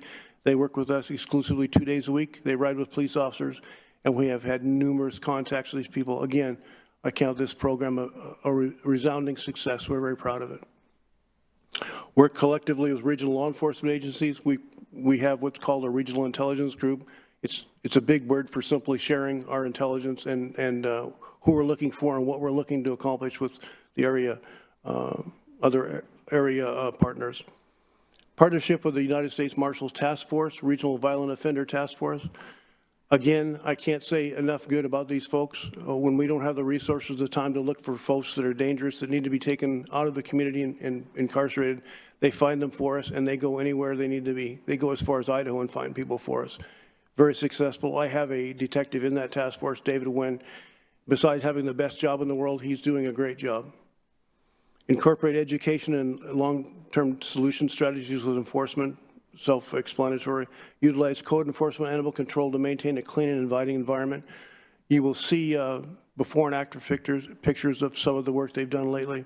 Again, thanks to some of the legislation that you folks helped us work on, we've been very successful in abating some long-term problem properties. Recruit and retain quality personnel, replacing retiring department members. I have 2 folks that are just completing their field training experience. I have 1 young lady that used to be a cadet here that's in the academy now. I'm interviewing 2 more folks next week, and that will complete the vacancies that I anticipate in the next few months. Some retirements, some of the baby boomers are leaving. I'm still staying with you a few more years, but in a couple of years you'll be hearing from me about finding my replacement. So those folks that are been around for a while are moving on. Been providing opportunity and challenges for personnel. That's called mentoring. It's one of my focus. I spend most of my time doing. One of these folks or 2 of these folks will be retiring in the next couple of years, and I need to find replacements for them as well. Succession planning, developing the next generation of leaders, same issue. I will let Commander Lowe talk about some of the technology later on. And of course, it's always a focus for finding candidates of differing backgrounds and diverse communities. I've been involving some of the DEIC folks in the selection of folks to be hired and promoted. Listen to community feedback, implement changes appropriate, update and modify policies and procedures promptly. We have the Lexipol program, which we work on continually. Commander Haynes is in charge of managing that program, and I see changes come across my desk almost weekly. Updates, best practices, and keeping up with the law as it develops. Internal training programs. Every day when officers sign on, they get a question from Lexipol to do with policy. They aren't complex questions, but if you don't read the policy, you want to be able to answer the question. So again, that's a very effective tool in Lexipol. Fostering a culture of partnership with the community. I meet regularly with, for now, two members of the DEIC, and we will get the Cops and Clergy program up and running as I've been promising you for the past year. I will get it done. If it hadn't been for COVID, it would already be done. But we will be there as soon as we can make it happen. Be as transparent as possible. We maintain a good relationship with the press. That's very important to me. I continue in that commitment. Recognize community support and trust is paramount to our success. We don't want to go through what we all went through as a profession 2 years ago. The bad stuff that happened didn't happen here, but we all get painted with that broad brush. So we try to maintain that transparency as much as we can. And now I'll stop talking and pass it off to Commander Lowe. Or Commander Haynes, sorry. Good evening. As Chief said, I'm Commander Haynes, and I'm in charge of the Patrol Division. And I'm going to give you an overview of some of the activity during the first quarter of this year. Calls for service, case reports, and physical arrests are on par with the first quarter of 2021, with officers averaging about 62 calls for service a day. Traffic enforcement numbers dipped compared to 2021 during the same time frame. There's several factors that contribute to this reduction. Some of those include several new officers that were in field training during the first quarter, which requires some of the tenured officers to teach them how to do this job, which takes away some of their discretionary time that they would be doing those things. A renewed emphasis on community outreach and an increase in patrol response to certain priority and emergency calls for service, which Commander Lowe will discuss a little further later on in the presentation. Burglaries and vehicle prowl offenses remain similar to 2021. Vehicle thefts and catalytic converters are two categories where I've seen a significant increase in numbers, unfortunately, as Chief Cobb mentioned earlier. This is a regional problem and not confined to the city of Mountlake Terrace. The rate at which vehicles are stolen in Washington has doubled in the last year, and catalytic converter thefts in Washington have risen 10,000% in the last couple of years alone. Patrol continues to be proactive and visible during discretionary periods in order to deter individuals from committing these offenses in Mountlake Terrace. Compared to other cities and unincorporated areas in the Puget Sound region, officers have been very successful in limiting the overall impact of these crimes in the city of Mountlake Terrace. Combating these offenses will continue to be a priority for patrol during their discretionary time moving forward. In the first quarter, we responded to 9 gun offenses compared to 2 during the same time frame last year.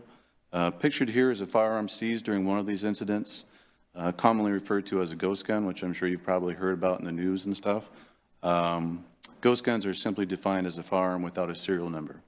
And again, Commander Lowe will discuss both these issues in a little more detail later in the presentation.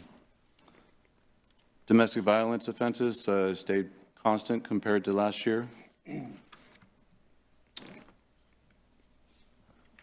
Bias-based policing is an area of continued focus for us. We have policies and procedures in place designed to prevent bias-based policing. Some of these include conducting extensive background investigation on candidates for the purpose of weeding out individuals with bias involving race, religion, ethnicity, and sexual orientation. We also engage in regular training with all employees designed to raise awareness of implicit bias and further develop their own emotional intelligence in this regard. We utilize supervisory review of performance for the purpose of identifying potential issues and to ensure accountability within the agency. And I'm happy to say we received 0 complaints in regards to bias-based policing during the first quarter of this year. Infractions by race and arrest by race, pretty much similar to what we saw last year, nothing remarkable there. And as Commander Lowe told you in the year-end update, in 2021 we started our unmanned aerial vehicle program. So we're just going to give you a little update on how that's been going for us. The program is intended to leverage technology, which is one of our goals, to increase safety of officers and the community. It allows us to take advantage of time, distance, and shielding in many dangerous situations by providing real-time intelligence to officers on the street before they go into unknown situations. So it just helps them prepare and know some of the hazards and use different tactics in order to minimize risk to both them and the individuals involved. During the first quarter, there were 13 drone deployments, and I expect as the program continues to evolve, the drones will continue to become a bigger part of our daily operations. And with that, I'll turn it over to Commander Lowe. Good evening. So I'm going to start talking about our community outreach program a little bit. So this is something that it seems like every quarter we try to develop and grow, and we're really doing a good job with developing how to help our communities through community outreach rather than just, getting out there and stopping people on traffic stops and writing tickets. Heather, one of our embedded social workers, is now coming out every Thursday, and she's working really, really well with us, meeting our community members and going out to our homeless population. We've identified Kyle O'Hagan as probably going to be our main community outreach officer who's going to work with Heather so they can kind of get together and develop a better, I'm not going to say better, but a more refined plan on tracking and how this program is continuing to grow. So we've also just signed up with the LEAD program, which stands for Law Enforcement Assistant and Diversion. What this program does is we work with Snohomish County, we're funded up to, I think, $3.5 million for this program to help us find alternatives to booking people into jail for some minor crimes. So what we do is we contact these people who have committed, say, a minor crime, like, say, shoplifting. An example is, say, a mother is shoplifting some food for her family.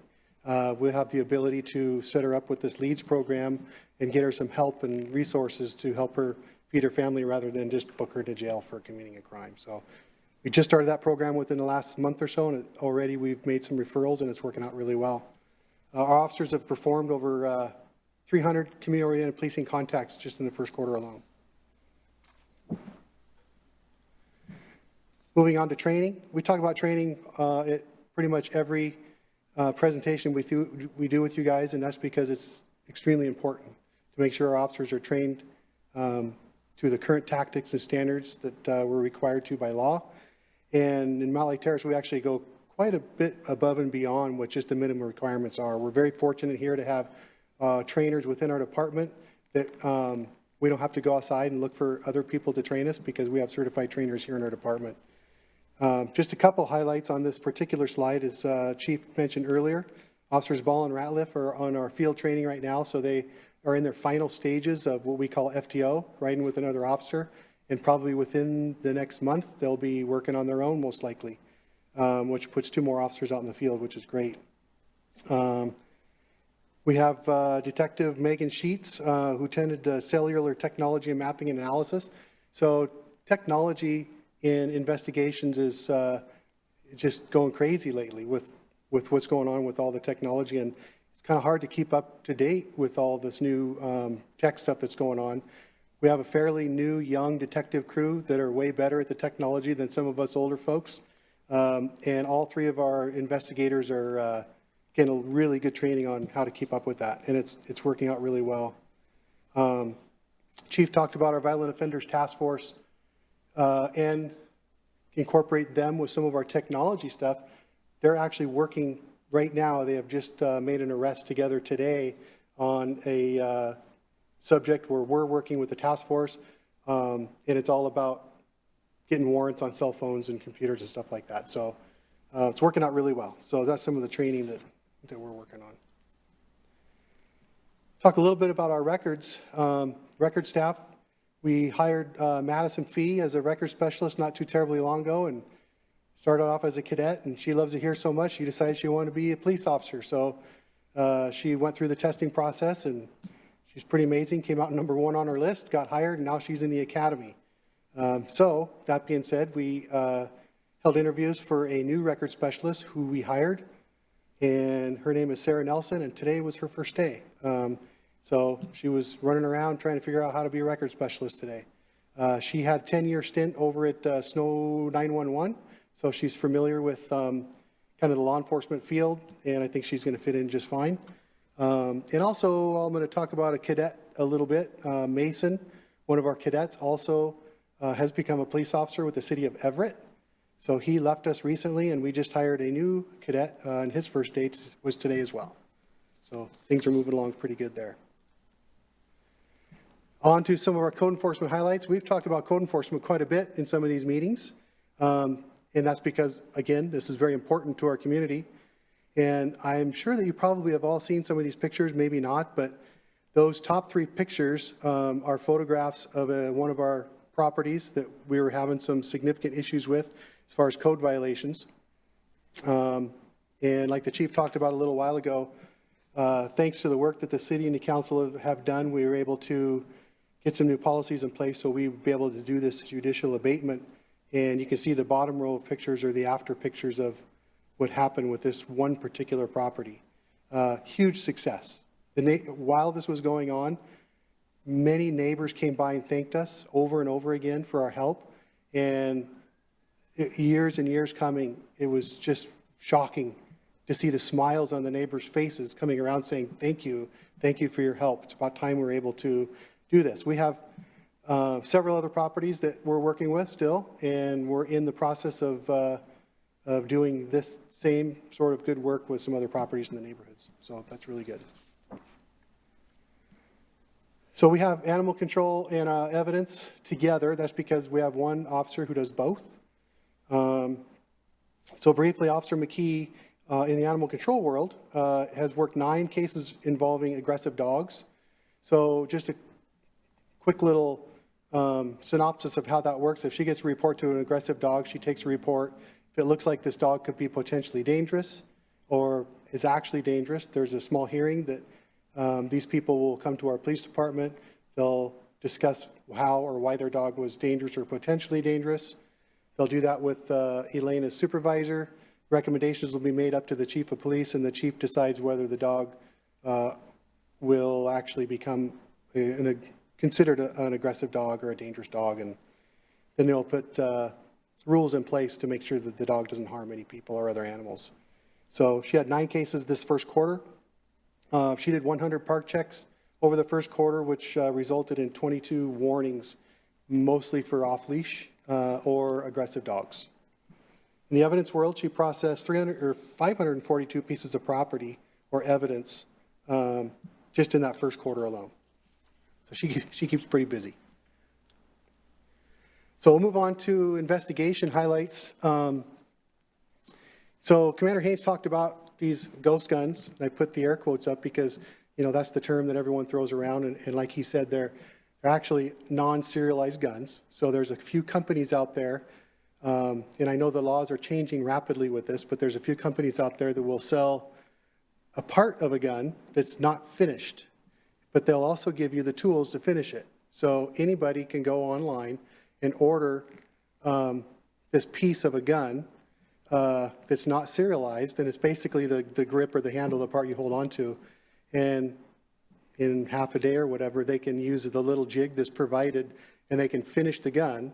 And then you can go to various websites and purchase the barrel and the slide and the triggers and all the other stuff to put a complete gun together. So therefore, you have a person who may be a convicted felon who's not supposed to have a gun. He's able to, within about a day's time and a few $100s, put a gun together and carry one when he's not supposed to. So we've been seeing quite a trend of gun cases lately in general.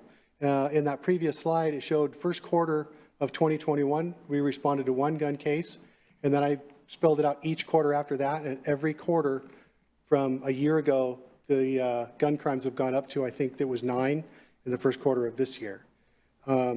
Many of those guns are now these unserialized weapons that we're finding.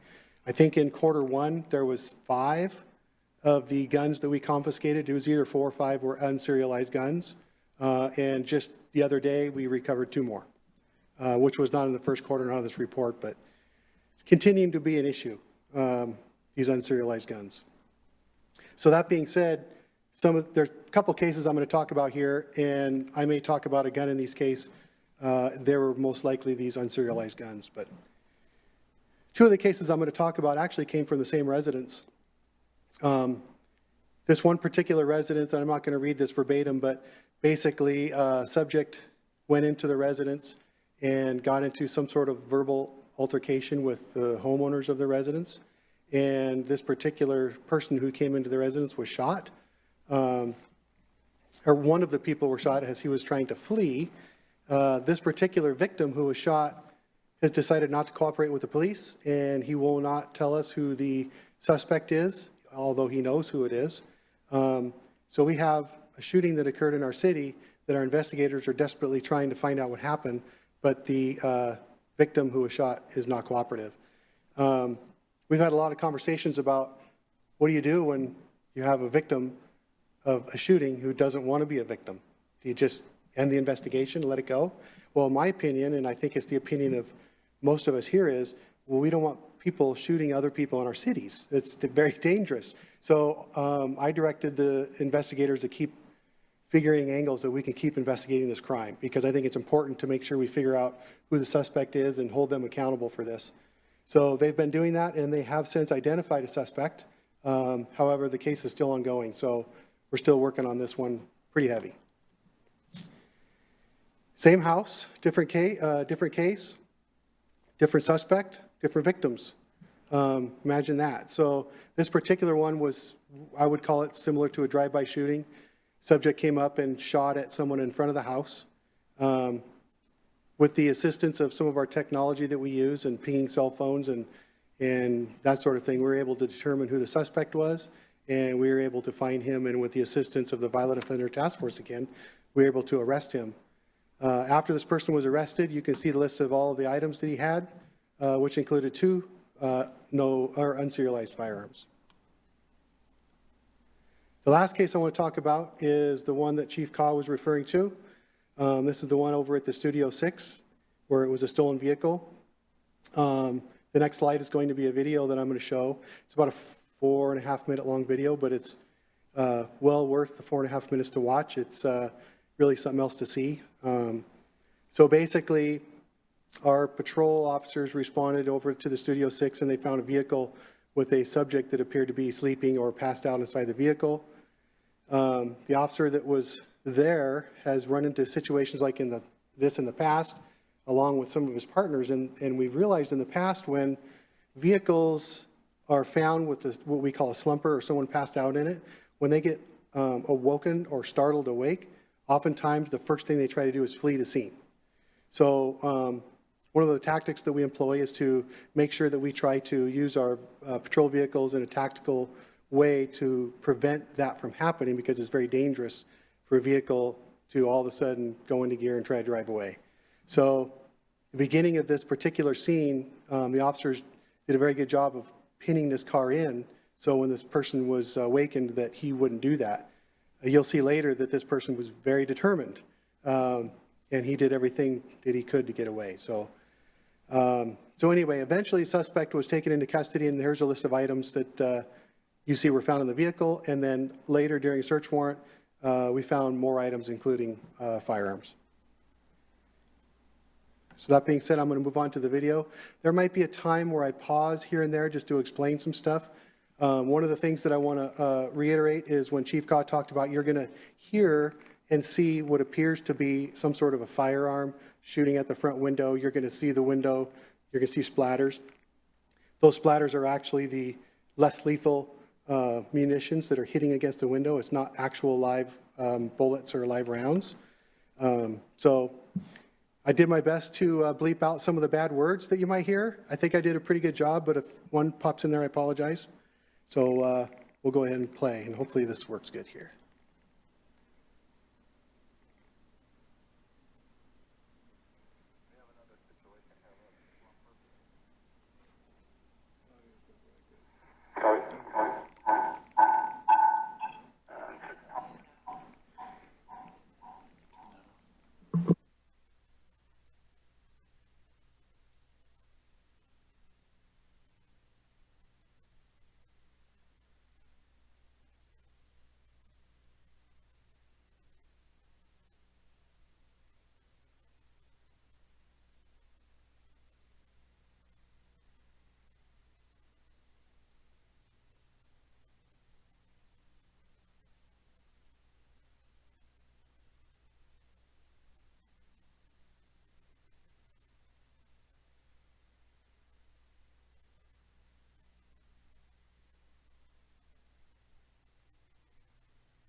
One thing I want to note really.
So let me.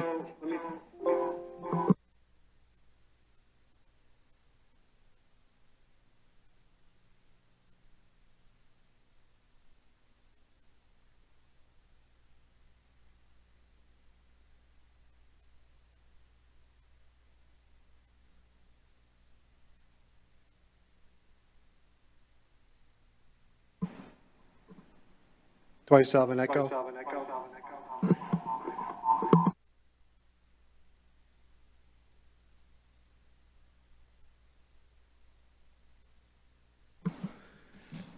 Do I still have an echo? Okay, we're good. Apologize for that. Anyway, so in a nutshell, that is a pretty violent situation, obviously, where the officers used really quite a bit of restraint. That last section where the vehicle just decided to gun it and ram all the vehicles, he had a clear intent to have a disregard for human safety, property safety, and our officers did everything they could to try to protect not only themselves, but stop the suspect, and they were able to eventually get him into custody. So that being said, that's the end of our first quarter 2022, and if any of you have any questions, we're here for you.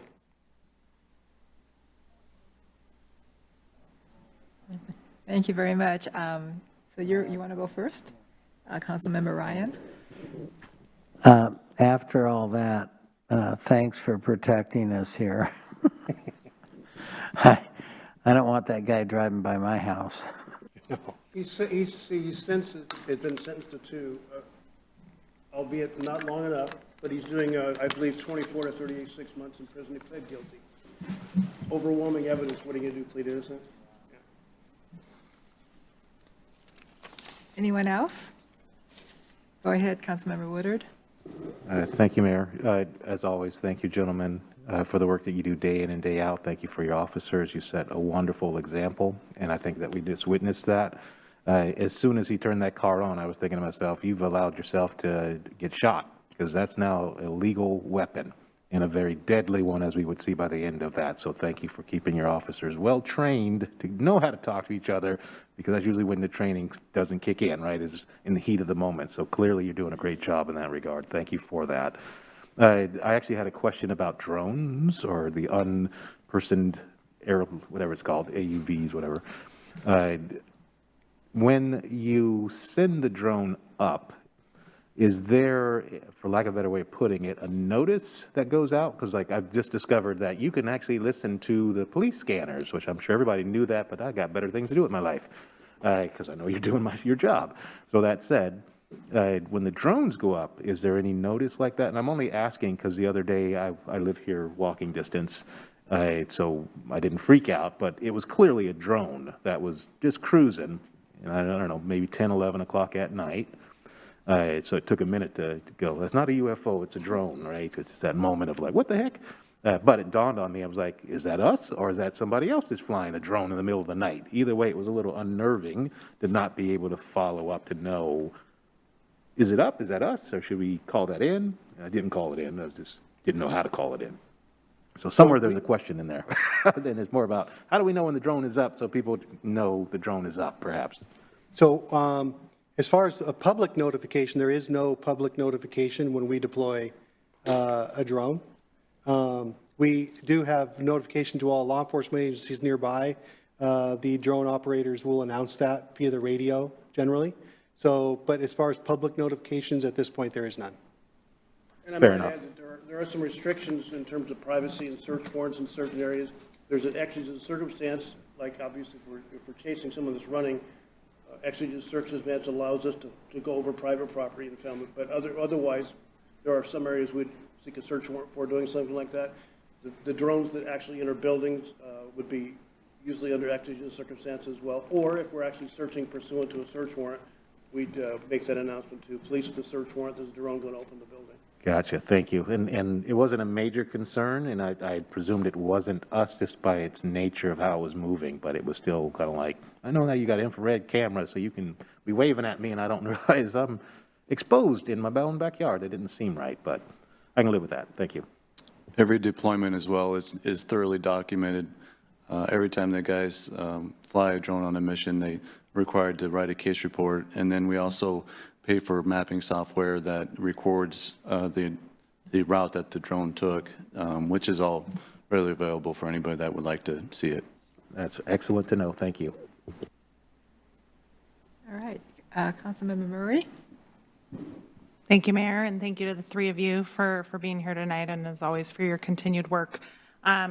Wanted to particularly call out, we had a chance to meet with some of our community members and commissioners as we were going through board and commission interviews a couple of weeks ago, and the folks that you've worked with on the DEI commission specifically spoke to how much they valued the partnership that they have had with you, and that continued work to look at particularly hiring processes. So I want to thank you there, and just thank you in general. I think every time you come and we share feedback and ideas, I always see those reflected when you come back and share the next time, and just really do appreciate you hearing us and answering our questions and continually looking at ways to improve upon what we're doing as a community. So thank you for all of that.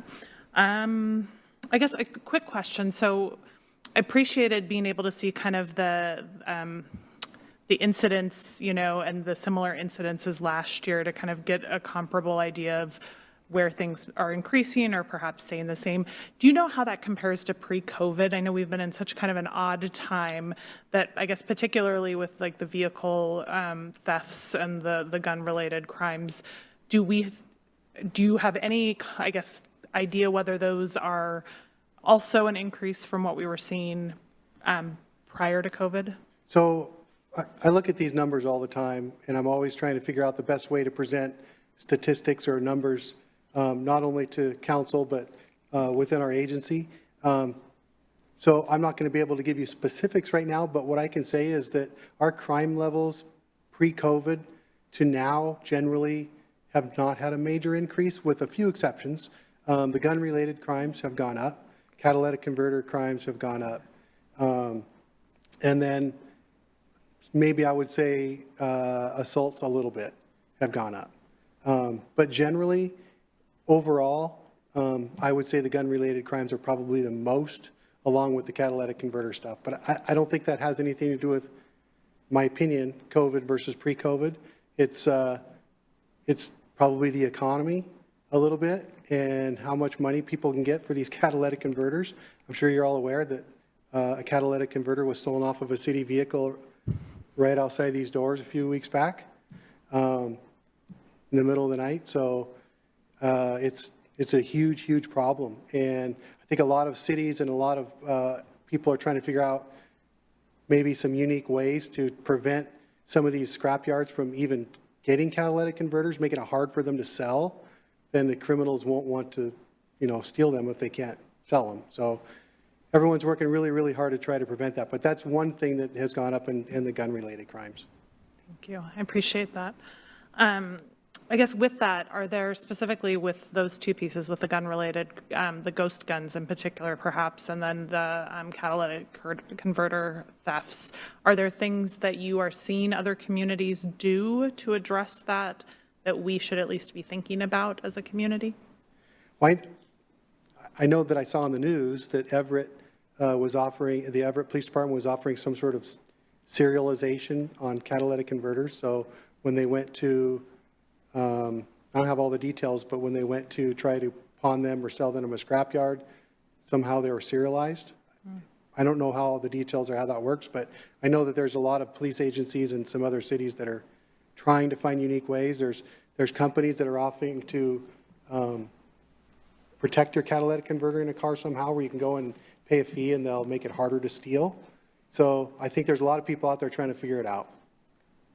I think the only real solution is to legislate it. It's until laws are passed to rein this in, it's not going to stop. It's not going to slow down, unfortunately. You can have your catalytic converter serialized, but the reality is once they get it off the car, they're just going to grind that off, and then the person that it usually works in buying those things is going to buy it and not even think about it. So the only real change that's going to have a positive influence on this is going to happen in Olympia. And how about with the ghost guns? Anything, I guess, in relation to those? Well, once again, there's a bunch of laws coming out, I think probably very soon, that is going to ban the sale of non-serialized guns in the state of Washington. And if I'm incorrect on that, you can let me know, but I believe that's the case.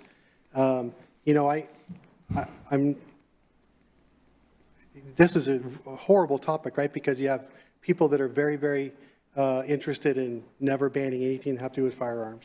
There's people that are both sides of the spectrum here.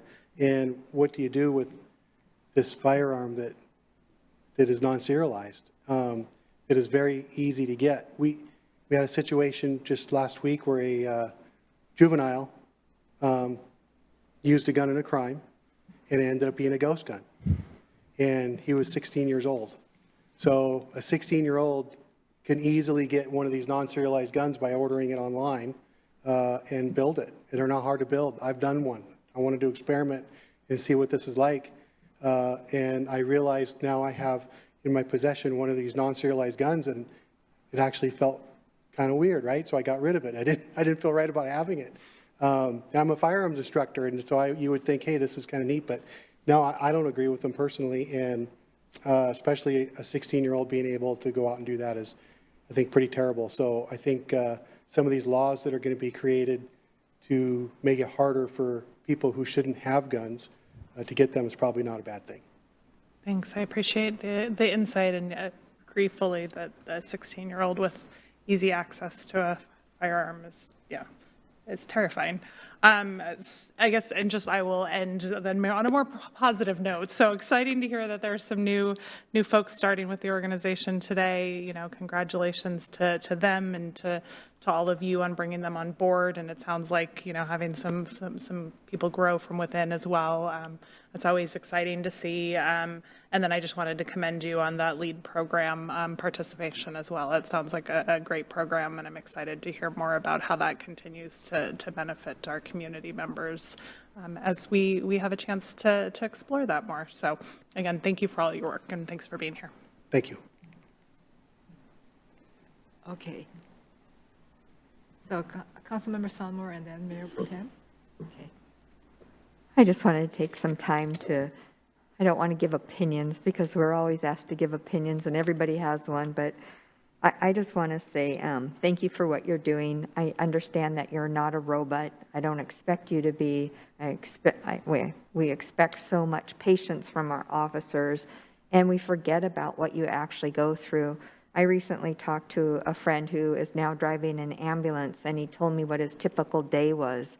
And it's so important for us to understand and hear what a typical day is for an ambulance driver, an officer, because you just think it's not in your wheelhouse to understand until you go to the Costco parking lot and somebody almost tries to rob you.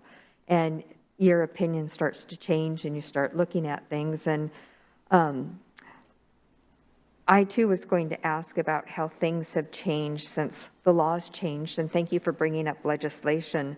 It's really important for legislators to understand when they relax a law, it's like turning a ship around. The criminals understand those laws are relaxed, and to reinstate legislation, it's hard because for me, and this is my just humble opinion, it seems like people are taking a lot more risk. I'm out on the road, I see people running through lights, or going extremely fast on the freeway. And it just seems like with those changes of the laws, things have gotten looser, and people who would normally wouldn't try something may try it now, especially with the laws hopefully not changing too much with certain drugs and letting people off for having certain drugs. And I know, Chief, you just explained it. And to me, that's a scary, slippery slope. But my main point of all this was just to say thank you. I don't think you get thanked enough, but I do know that at one point in everybody's life, they're probably going to have to call an officer. And just think about that when you have to go to call an officer of what they go through every day. And I know it's really easy to deface an officer and understand they need to be robot-like, but you're a human being, and I just want to recognize you for that. So thank you. Thank you. Thank you. Go ahead. Thank you, Madam Mayor. And yeah, I too want to just say thank you for your service and everything that you do to keep our community safe. And I particularly appreciate the community-based focus and reaching and the partnerships that we're creating in our communities. I did want to follow up on a couple of those areas in specific. First of all, the code enforcement issue, I'm looking forward to seeing that top 10 list. And the more we get into this, obviously, it's still premature to give us an idea of how well it's working or where some improvements may need to be made. But I will be interested in, you know, after a year of implementing this program, how it's working and how we're doing, what we're seeing work and what we're seeing maybe not work, if there's areas of efficiency that we still need to work on. I'm interested in seeing the difference between both the, you know, just general code enforcement and then the versus the criminal, you know, nuisance enforcement, and seeing kind of progress we're making in both areas and how they're working and where we think we might be falling short still at the end of the day and how we can improve. But I'm really excited to see us working on that program and the progress that we're starting to make in dealing with code enforcement issues and challenges. The social embedded program, I think is fantastic. I'm really pleased to see that. I'm looking forward to, again, there as well, more information about how that's working, where we might see some opportunities for improvement. And I'm curious, are we keeping track in any way of, you know, when we are referring them to services and then following up as to how that's working, and, you know, is that, and I don't know that that's so much law enforcement's role, but just making sure that we're keeping a database, I guess, and tracking the information and knowing, you know, in how are we doing once we've handed it over to the social worker, right? So Commander Haynes and I just had this very conversation yesterday. Great. To make sure that we're tracking things properly and to figure out what the next steps are after law enforcement handles any of these situations. And I know that the social worker tracks all of her contacts. Okay. And she also, actually through Linwood, she's her primary focus is Linwood, and then also for us. But Commander Haynes and I decided that we also want to make sure that we have good current tracking of all of our contacts as well. That's why we, I don't know if nominated is the right word, but asked Selected. selected Officer Kyle O'Hagan to kind of spearhead that, and his supervisor will be Sergeant Scott King, who's basically a supervisor in charge of our community outreach program, to make sure that we track these, it's just as you're saying, so. Yeah, great. I'd be interested in seeing, you know, what we find out. And you said, was it 300, if I remember? 300 community-oriented policing contacts, and that's our entire department, or all of our officers. That's every time they go out and they announce to the dispatch, I'll be out on a community-oriented policing contact, which could be, you know, I see a family walking down the road and I just want to say hi to them, or they go do a check of a homeless encampment, or go to a school or something to that nature. They'll call out on a community-oriented policing, or they call them COP.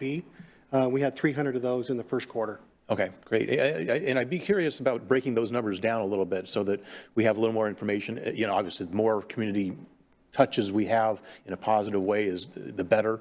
So the more we're working in the full approach. But I'd be interested in dissecting those numbers a little bit to know more about the social, you know, once we refer them to the social services and programs, and how that's, you know, how many of that 300 touches is related to referring them to social services, and then kind of how, if there's a way that we can track or get more information about how that is, what kind of success we're seeing there. In other words, are we getting them into programs, or utilizing services, or job training, or shelter, or, you know, mental health, drug related, whatever the issue may be. I'd just be interested in knowing more about which of those issues are and what kind of follow-up and how it's working.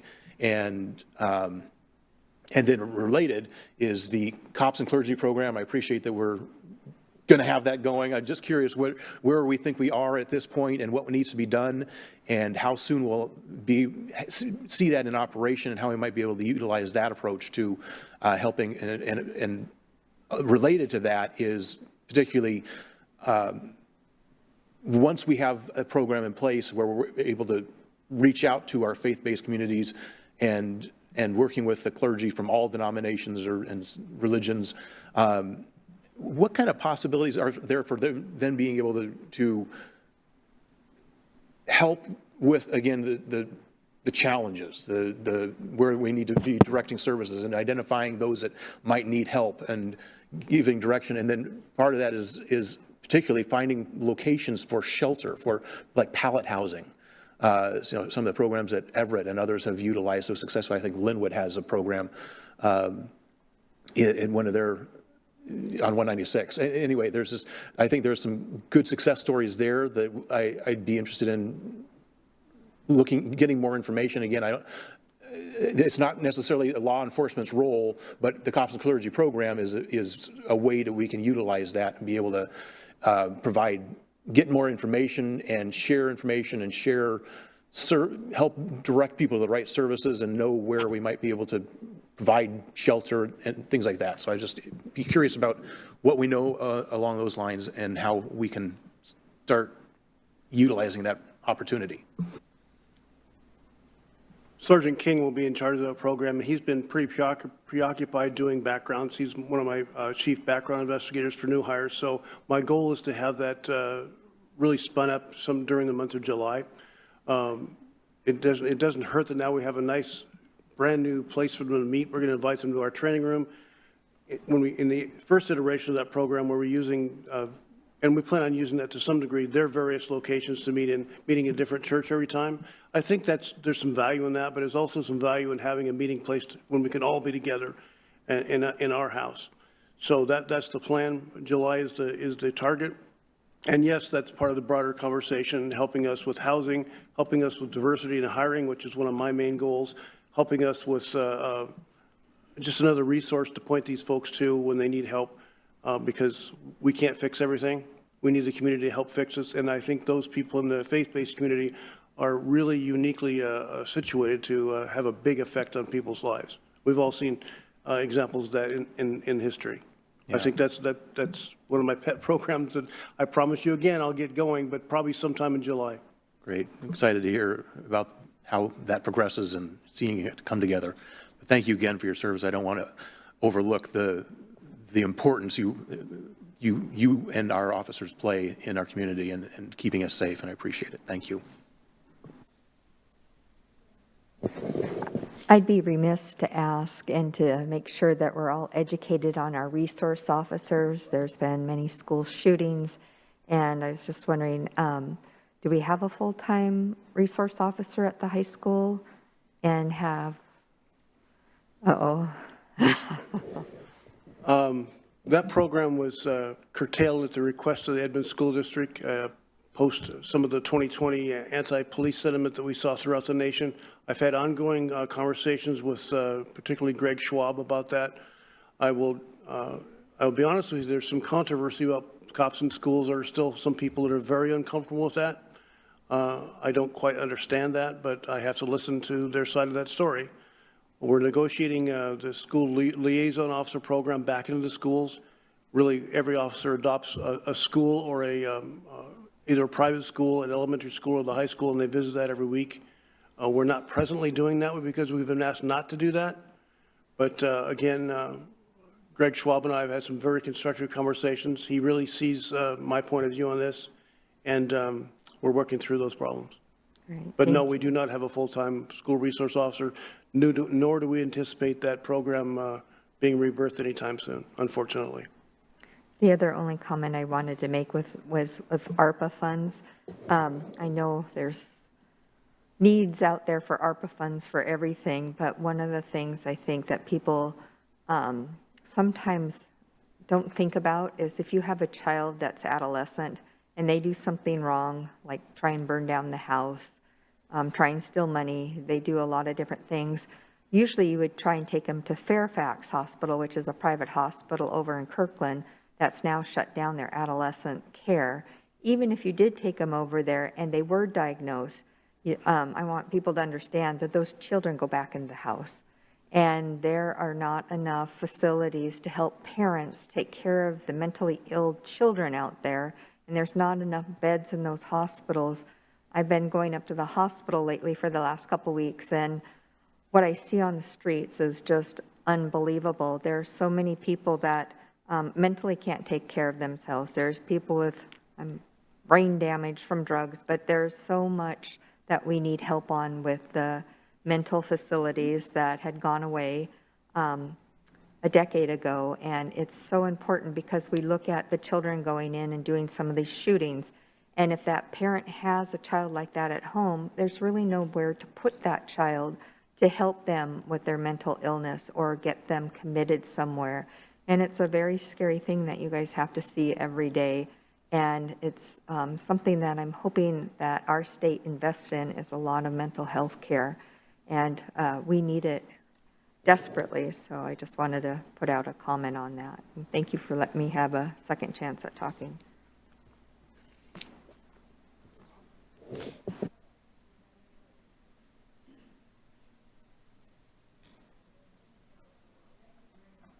Thank you. Thank you. Mayor, your mic's not on. Sorry about that. Darn. I always look forward to the police reports. Okay, so next on our agenda is the review and approval of the City Council Subcommittee recommendation for the Board and Commission member appointments. And that's with our city clerk. Now I turned mine off. Thank you, Mayor and Council.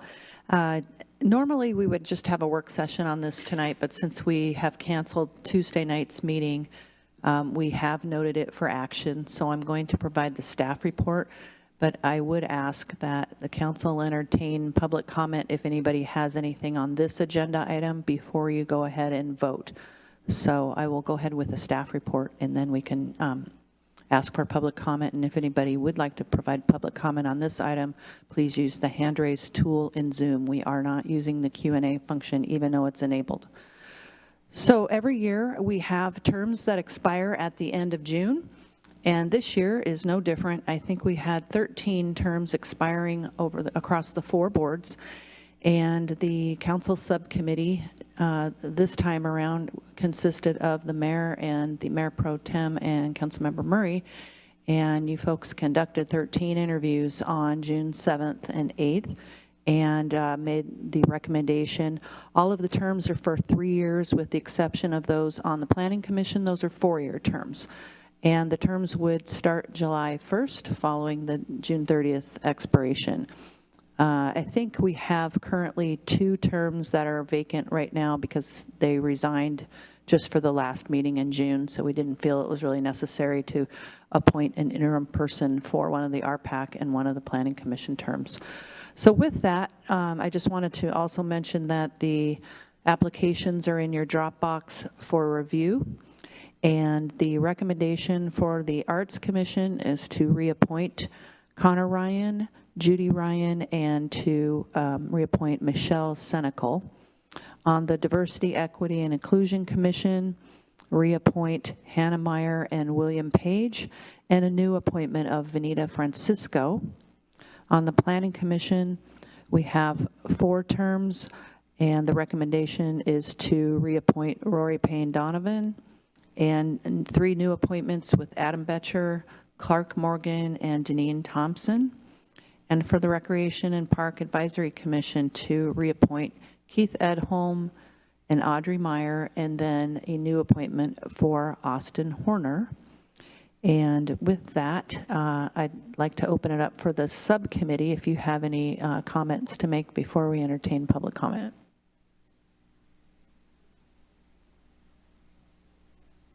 And Mary, your mic's off again. Do we have any comments from our subcommittee? And I see none. And so let's go ahead and see if there's any public comments before we make any more moves. Thank you, Mayor. If anyone from the public would like to comment just on this item, please use the hand raise tool in Zoom. Would anyone like to speak? Okay, seeing none, if there are no questions, then we can entertain a motion for approval. Who would like to make the motion? Go ahead. Thank you, Madam Mayor. Move to approve the City Council Subcommittee's recommendation as presented. It's been moved and seconded. All in favor? Aye. All opposed? Motion passes. That comes back real fast. You don't have to do the roll call vote. I know, it's been such a long time, it actually feels awkward a little bit. Thank you very much. So the next item on our agenda is the Juneteenth Independence Day Proclamation. And it says here that the city manager is going to be doing this, but is it okay if we ask Councilmember Woodard to read the proclamation? Thank you, City Manager. Thank you, Mayor. I asked the mayor during the break if I could read this, so I want to be clear that I actually asked to read this. And before I do that, she didn't know this. It comes with a story. I'll try to make it relevant because I think it ties in not just to this weekend, but to what this weekend stands for. So the last time we were together for a study session, if you recall, I was in an airport. I was at baggage claim. I'd just gotten off a plane. Well, without going too deep into that, just know that what I was coming back from was watching my family tree expand. But it expanded in ways I didn't anticipate. The one that I went down there for was beautiful. It was lovely. I totally was expecting that. But what I wasn't expecting was I had an opportunity to visit with my birth mom's side of the family, which is too far to go into, but does tie into this. Well, where I'm going with that is I would learn in that very short visit that one of my cousins had actually started to document our side of the family and was able to discover documents that date us all the way back to 1830. Now, for those of you who don't have a screen, or for those of you who get caught up in voice tectonics, I am a black man. So let me tell you that as an educated black man and an educator, that was mind-blowing to me. Not only did we tie it back to 1830, but my actual side of the family begins in 1865. And that was just documented. Now, the takeaway here is to remember that what we're about to read to you is all 1865 and prior, where supposedly there are no records and were sold up and down rivers, or were killed, or were separated on purpose. So to be able to not only find documents, but to actually see the kids, and to know that I could look into those trees as well now if we wanted to, was unbelievable. Which again, I think is the spirit of what this weekend that's coming up, this Juneteenth Independence Day, is really about. So I didn't want to miss this opportunity to share something very personal that I'm still processing, but at the same time, just to recognize that that's really what this weekend is about, is finding your place in the timeline, owning it, and just, celebrating it as best you can. So with that, I'm very honored to read the City of Mountlake Terrace Proclamation, Juneteenth Independence Day. Whereas President Lincoln's Emancipation Proclamation took effect on January 1st, 1863, stating in part that, quote, all persons held as slaves within any state or designated part of a state, the people whereof shall then be in rebellion against the United States, shall be then thenceforward and forever free, end quote. And as it was not until June 19, 1865, that the enslaved people of Galveston, Texas, were at last informed that, quote unquote, in accordance with a proclamation from the executive of the United States, all slaves are free, end quote. And whereas this day and event, recognized as Juneteenth, marks the effective end of chattel slavery in the United States, further codified with the ratification of the 13th Amendment to the Constitution of the United States on December 6th of that year, and whereas Juneteenth is the oldest observed celebration of the emancipation of enslaved persons in the United States, and whereas Juneteenth National Independence Day became a federal holiday on June 17th, 2021, as well as a legal state holiday in Washington State on July 25th, 2021, and whereas on May 2nd, 2022, the City of Mountlake Terrace City Council adopted Resolution 863 establishing Juneteenth as a legal city holiday, and whereas Juneteenth, like Independence Day on the 4th of July, is a celebration of freedom that is important to our community and country, and whereas the City of Mountlake Terrace officially observes holidays of cultural and historical importance to our community, now, therefore, our Mayor, Kyoko Matsumoto Wright, Mayor of the City of Mountlake Terrace, on behalf of the City Council, does hereby proclaim June 19th as Juneteenth Independence Day, signed by our Mayor, Mountlake Terrace, this 16th day of June, 2022. Thank you very much. Go ahead. If I can interject on that, Councilmember Woodard and some of the members of our Diversity, Equity, and Inclusion Commission are involved in an event this weekend on Sunday called the Juneteenth Freedom Festival. And if the public would like to attend, that's down in Esperance Park in Edmonds from 1 o'clock to 4 o'clock, if I recall correctly. There's free food, there's picnic games, face painting, arts and crafts, and a number of entertainers there.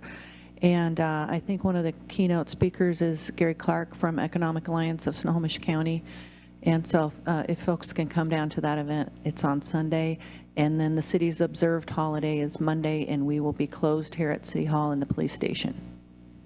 And I'll be posting the actual, I'll hold it up here, proclamation in the kiosk out in front of City Hall. Thank you very, very much. I plan to make it on Sunday, so I hope to see other people there. All right. So next is the public comment. Do we have any public comments, City Clerk? So I'm going to open it up to the public, and again, we're using the hand raise tool in Zoom for public comment. And if you would like to speak, please use the hand raise tool. I'm not seeing any. And again, earlier we tried to take a screenshot of some of the questions you have related to the housing issue, so we'll try to bring those back. But the best way to contact us for that is to email City Hall, and then we can try to have answers to your questions. Okay, I do see a hand raise here. Hold on one second. Deneen, I'm going to unmute you here. Go ahead, Deneen. No questions, just a comment. I wanted to say thank you to the Mountlake Terrace Police Department. I don't get a lot of experience outside of what's going on. I just see what's happening in the news. And based on what I see is happening in the local news and in the national news, I feel that they do a great job of making me feel safe and comfortable at home. And I just wanted to say thank you. Thank you, Deneen. And Deneen was one of the appointees to the Planning Commission tonight. So if you don't know her, now you know her a little bit. Thanks, Deneen. She's also currently on the Civil Service Board. I love our police officers. Thanks, Deneen. Have a great night. And I'm pretty sure Nathan does not want to speak, and you're the final two in the audience, but he was here in the council chambers earlier tonight taking photos. So thank you all for coming. Okay, thank you very much. Next is the council comments. Does anyone have any comments, council comments to make? I'll go ahead, Councilmember Murray. Thank you, Mayor. And I was going to say, to follow up on the city clerk sharing about Deneen joining our planning commission, I just want to thank you to all of our commissioners, those who decided to raise their hand to continue their commitment to our community and supporting our boards and commissions that way, as well as those who are stepping up for the very first time. So when we have those conversations with our community members as part of those interviews, it is one of my favorite parts of this role, because we always get to hear about the wonderful things that our community members are doing and their care for our community and their ideas for continuing to make it better. And so just so appreciative. I think oftentimes people ask about how things happen in our community, and our boards and commissions are how a lot of the things that move forward in our community are done. And so, whether we are talking about diversity, equity, and inclusion in our community, whether we're talking about growth and planning, whether we're talking about arts and culture, whether you're talking about parks and recreation, all of those are commissions that are filled with members of our community who are providing recommendations and ideas. And so would just really encourage folks who are trying to figure out how to share ideas and move things forward in our community to think about attending those meetings and plugging in. And again, just big thank you and congratulations to our new commissioners. You guys are amazing. Thank you very much. Do we have any other, Councilmember Sonmore? I have a comment. I'm sorry it's quick, but I just want to thank everybody who got the chambers ready and everything set up for the sound for our first return to City Hall.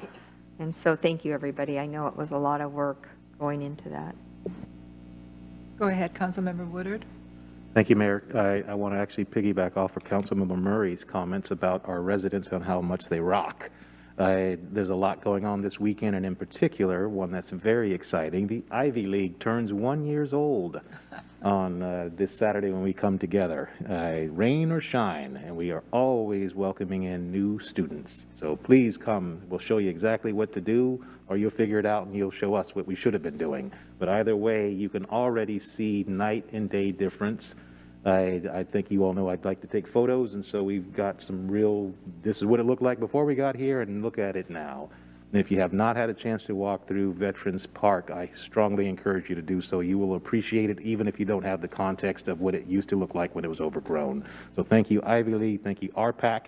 I'm even going to throw a shout out to the Adopt a Drain people out there as well, because we have had a lot of needs to have that drain clear. Thankfully, it's not raining right now. Thank you. Thank you. My drain is clean. I check it every day. Okay, anyone else?